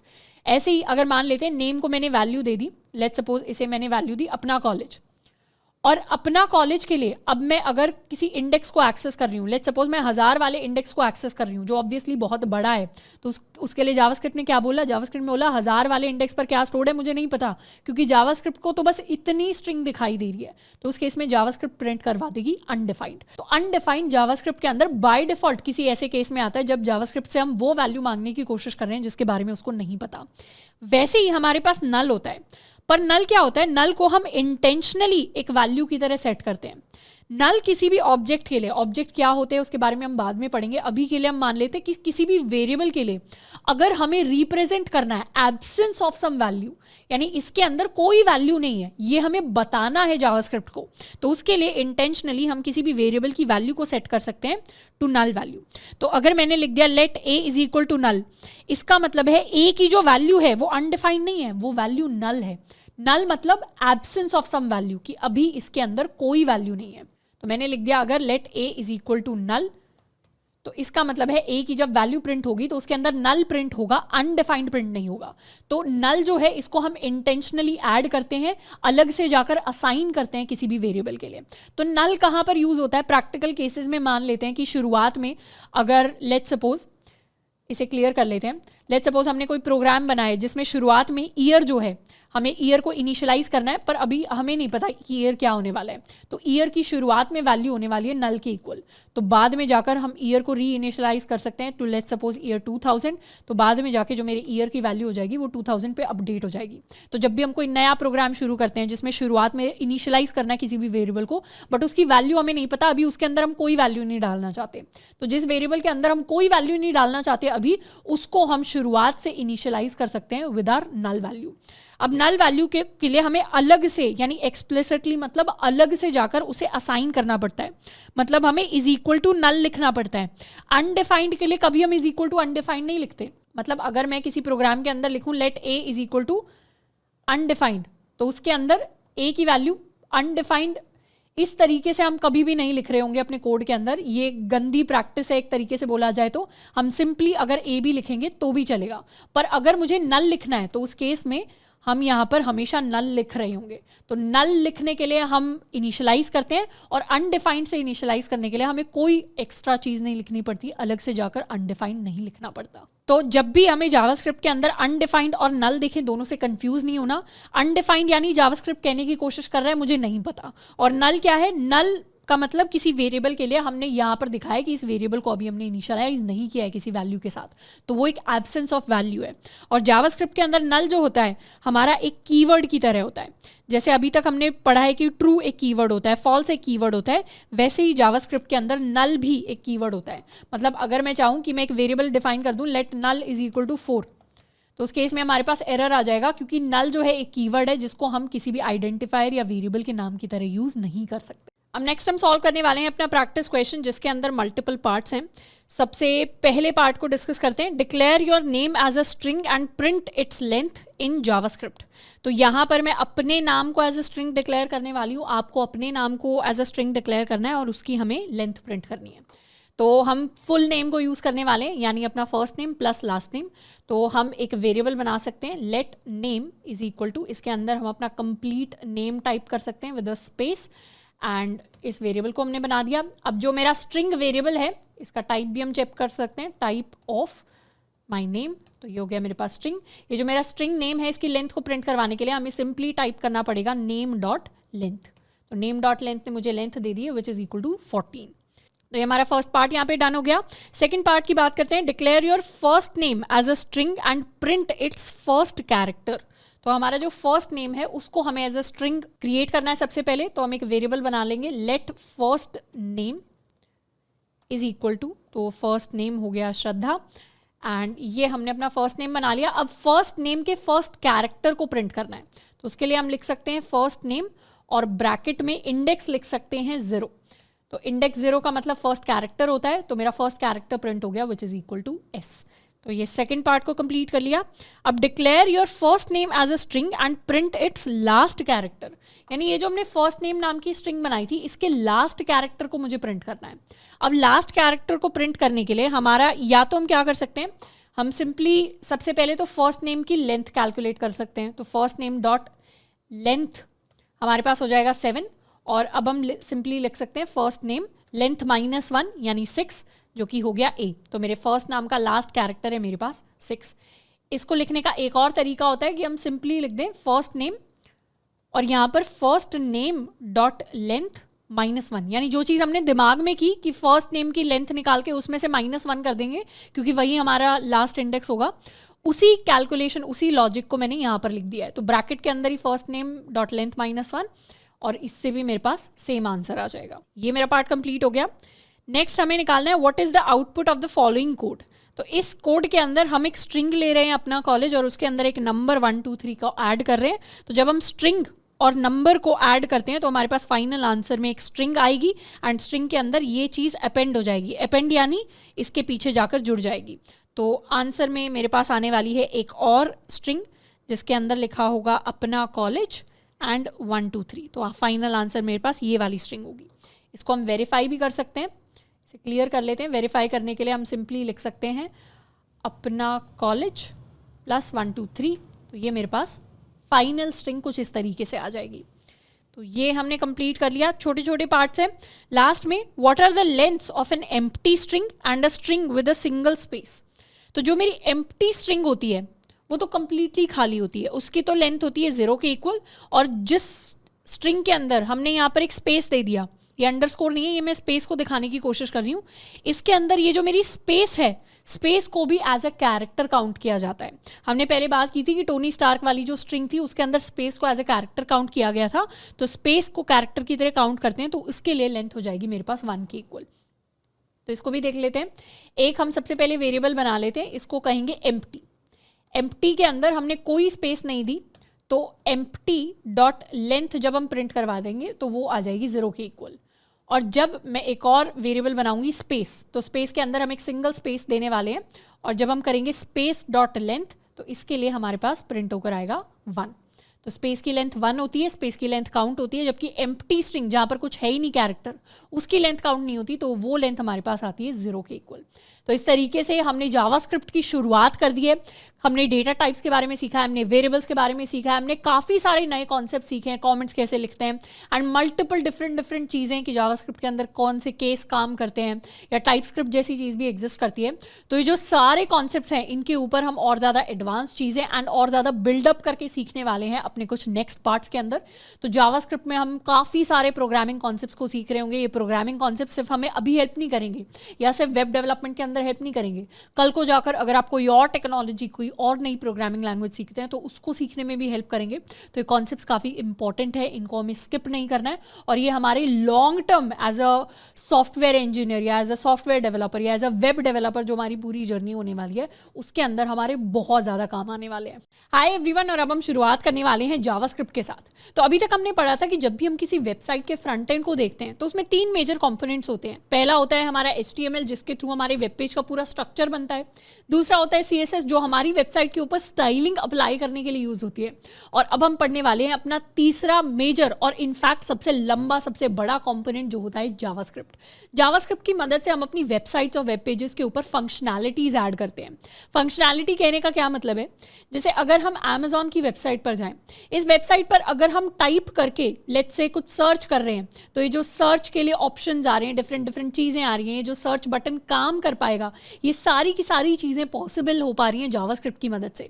यहाँ पर हम जो हमारे आइटम्स हैं उनको कार्ट के अंदर ऐड कर सकते हैं, उन्हें हम रेटिंग दे सकते हैं, इन्हें हम फिल्टर कर पा रहे हैं। लेट्स सपोज अगर हमें प्राइस के बेसिस पर फिल्टर करना है या कस्टमर रिव्यूज के बेसिस पर अगर हमें फिल्टर करना है, तो ये सारी चीजें जावास्क्रिप्ट की मदद से पॉसिबल हो पाती है। सिर्फ ये वेबसाइट नहीं, हमारे पास बहुत सारी वेबसाइट्स हैं जिनका हम एग्जाम्पल ले सकते हैं। लेट्स सपोज हम लेंसकार्ट की वेबसाइट पर जाते हैं एंड अगर हम इस तरीके की कोई वेबसाइट देख रहे हैं, let's suppose we are searching for computer glasses, और यहाँ पर अगर एक आइटम को हम शॉर्टलिस्ट कर पा रहे हैं, उसको हार्ट दे पा रहे हैं, लिस्ट से क्लियर कर पा रहे हैं, अगर हम क्लिक करके डिफरेंट कलर्स हैं, जैसे यहाँ पर हम पैनल्स पे क्लिक करें तो इस तरीके से चीज़ें अगर चेंज हो पा रही हैं, हमारे फ्रेम्स चेंज हो पा रहे हैं, तो ये सारी की सारी चीज़ें जो होती हैं एक वेबसाइट के ऊपर, जो एक वेबसाइट को और ज़्यादा फंक्शनल बनाती हैं। अभी तक हमने सीखा है कि वेबसाइट के ऊपर स्ट्रक्चर कंटेंट कैसे डालना है और उनको स्टाइलिश कैसे बनाना है, पर उनको एक्चुअली फंक्शनल बनाना है ताकि लोग आकर उनको यूज़ कर पाएँ, किसी प्रोडक्टिव तरीके से वो काम आ पाए किसी के। वो सारी की सारी चीज़ें हमारे जावास्क्रिप्ट पॉसिबल करती है। तो एक तरीके से एक मैजिकल कॉम्पोनेंट है जावास्क्रिप्ट जब भी हम किसी भी वेबसाइट के फ्रंट एंड की बात करते हैं। अब जावास्क्रिप्ट में शुरुआत में हम सबसे पहले कुछ फंडामेंटल्स को कवर करेंगे। फंडामेंटल्स कहने का मतलब है कि अगर हमने कॉलेज में C++, जावा जैसी कोई लैंग्वेज पढ़ी है तो उसके अंदर हमने शुरुआत में किसी भी लैंग्वेज को सीखने के लिए प्रोग्रामिंग सीखी होगी, तो वैसी ही प्रोग्रामिंग हम जावास्क्रिप्ट के लिए सीखने वाले हैं। यहाँ पर अभी तक हमने HTML को सीखा है जो एक मार्कअप लैंग्वेज है, CSS को सीखा है जो एक स्टाइलिंग लैंग्वेज है, और अब हम जावास्क्रिप्ट को सीखेंगे जो एक प्रोग्रामिंग लैंग्वेज है। प्रोग्रामिंग लैंग्वेजेस स्टाइलिंग और मार्कअप लैंग्वेजेस से थोड़ी सी एक लेवल ऊपर होती हैं, क्योंकि प्रोग्रामिंग लैंग्वेजेस को यूज करके हम लॉजिक बिल्ड कर पाते हैं। जितनी भी चीजें लॉजिकल आप देखते हैं कोडिंग के अंदर, जितनी भी चीजें जिसमें सोचने में टाइम लगाता है एक प्रोग्रामर, इनफैक्ट फ्रंट एंड के अंदर जो सबसे चैलेंजिंग पार्ट रहेगा इन टर्म्स ऑफ लॉजिक, वो आपका होने वाला है जावास्क्रिप्ट के अंदर। तो शुरुआत में जावास्क्रिप्ट को वेबसाइट पर कैसे यूज करते हैं उससे पहले हम क्या करने वाले हैं, JS को हम एज अ प्रोग्रामिंग लैंग्वेज सीखेंगे। यानी इसके अंदर वेरिएबल्स किस तरीके से काम करते हैं, इसके अंदर क्या क्या तरीके का हम डेटा डिफाइन कर सकते हैं, इसमें हम लूप्स कहने का क्या मतलब होता है, कंडीशंस को कैसे अप्लाई कर सकते हैं, एरेज क्या होते हैं, ऑब्जेक्ट्स क्या होते हैं, इस तरीके की कई सारी डिफरेंट चीज़ें हम सीखने वाले हैं जिनके बारे में अभी हमें आइडिया नहीं है। पर जैसे ही हम जावास्क्रिप्ट के बेसिक्स एंड फंडामेंटल्स को कवर कर लेंगे, हम जावास्क्रिप्ट में बहुत अच्छा प्रोग्रामिंग करने लग जाएंगे एंड उसके बाद हम बढ़ेंगे कि कैसे जावास्क्रिप्ट को हम वेबसाइट्स के ऊपर यूज़ कर सकते हैं। तो इस चैप्टर के साथ हम शुरुआत कर रहे हैं जावास्क्रिप्ट के फंडामेंटल्स के साथ। अब HTML और CSS पढ़ने में हमें जितना टाइम लगा था उससे कंपैरेटिवली हमें थोड़ा ज़्यादा टाइम लगने वाला है जावास्क्रिप्ट को पढ़ने में, पर ये सारा टाइम वर्थ इट होने वाला है, क्योंकि जावास्क्रिप्ट हमारे लिए एक बहुत ज़्यादा कोडिंग के अंदर, प्रोग्रामिंग के अंदर मैजिकल चीज़ को ओपन अप करेगी। अभी तक हमने कोडिंग को थोड़ा सा वेबसाइट्स के पर्सपेक्टिव से सीखा है, पर एक बार हमने जावास्क्रिप्ट के फंडामेंटल्स को कवर कर लिया तो उसके बाद हम कोडिंग को प्रोग्रामिंग एस्पेक्ट से और ज़्यादा समझने लग जाएंगे। हमारे पास बहुत सारी अपॉर्चुनिटीज़ हैं जावास्क्रिप्ट के अंदर, टेक्नोलॉजी के अंदर, वेब डेवलपमेंट के अंदर, जो काफ़ी ज़्यादा ओपन अप होने वाली है। एंड इनफैक्ट JS को पढ़ते टाइम हम कई सारे कॉन्सेप्ट्स ऐसे सीखेंगे जो कल को अगर जाकर आपको डेटा स्ट्रक्चर्स एल्गोरिथम करने हैं जावा जैसी लैंग्वेज में, C++ जैसी लैंग्वेज में, C जैसी लैंग्वेज में, या आपको पाइथन पढ़ना है, तो डिफरेंट जो दूसरी प्रोग्रामिंग लैंग्वेजेस होती हैं उनको समझने और उनको एक्चुअली जाकर चीजें इंप्लीमेंट करने में भी आपको हेल्प मिल रही होगी। तो JS के अंदर आने वाले कुछ चैप्टर्स में हम वो फंडामेंटल टॉपिक्स पढ़ेंगे जो सिर्फ JS के नहीं बल्कि बहुत सारी मल्टीपल प्रोग्रामिंग लैंग्वेजेस के अंदर यूज होते हैं। तो हमारा ये जो फर्स्ट चैप्टर है इसके अंदर हम कवर करने वाले हैं वेरिएबल्स, एंड हम किस किस टाइप के वेरिएबल्स को जावास्क्रिप्ट के अंदर डिफाइन कर सकते हैं। तो शुरुआत करते हैं अपने जावास्क्रिप्ट के चैप्टर 1 के साथ।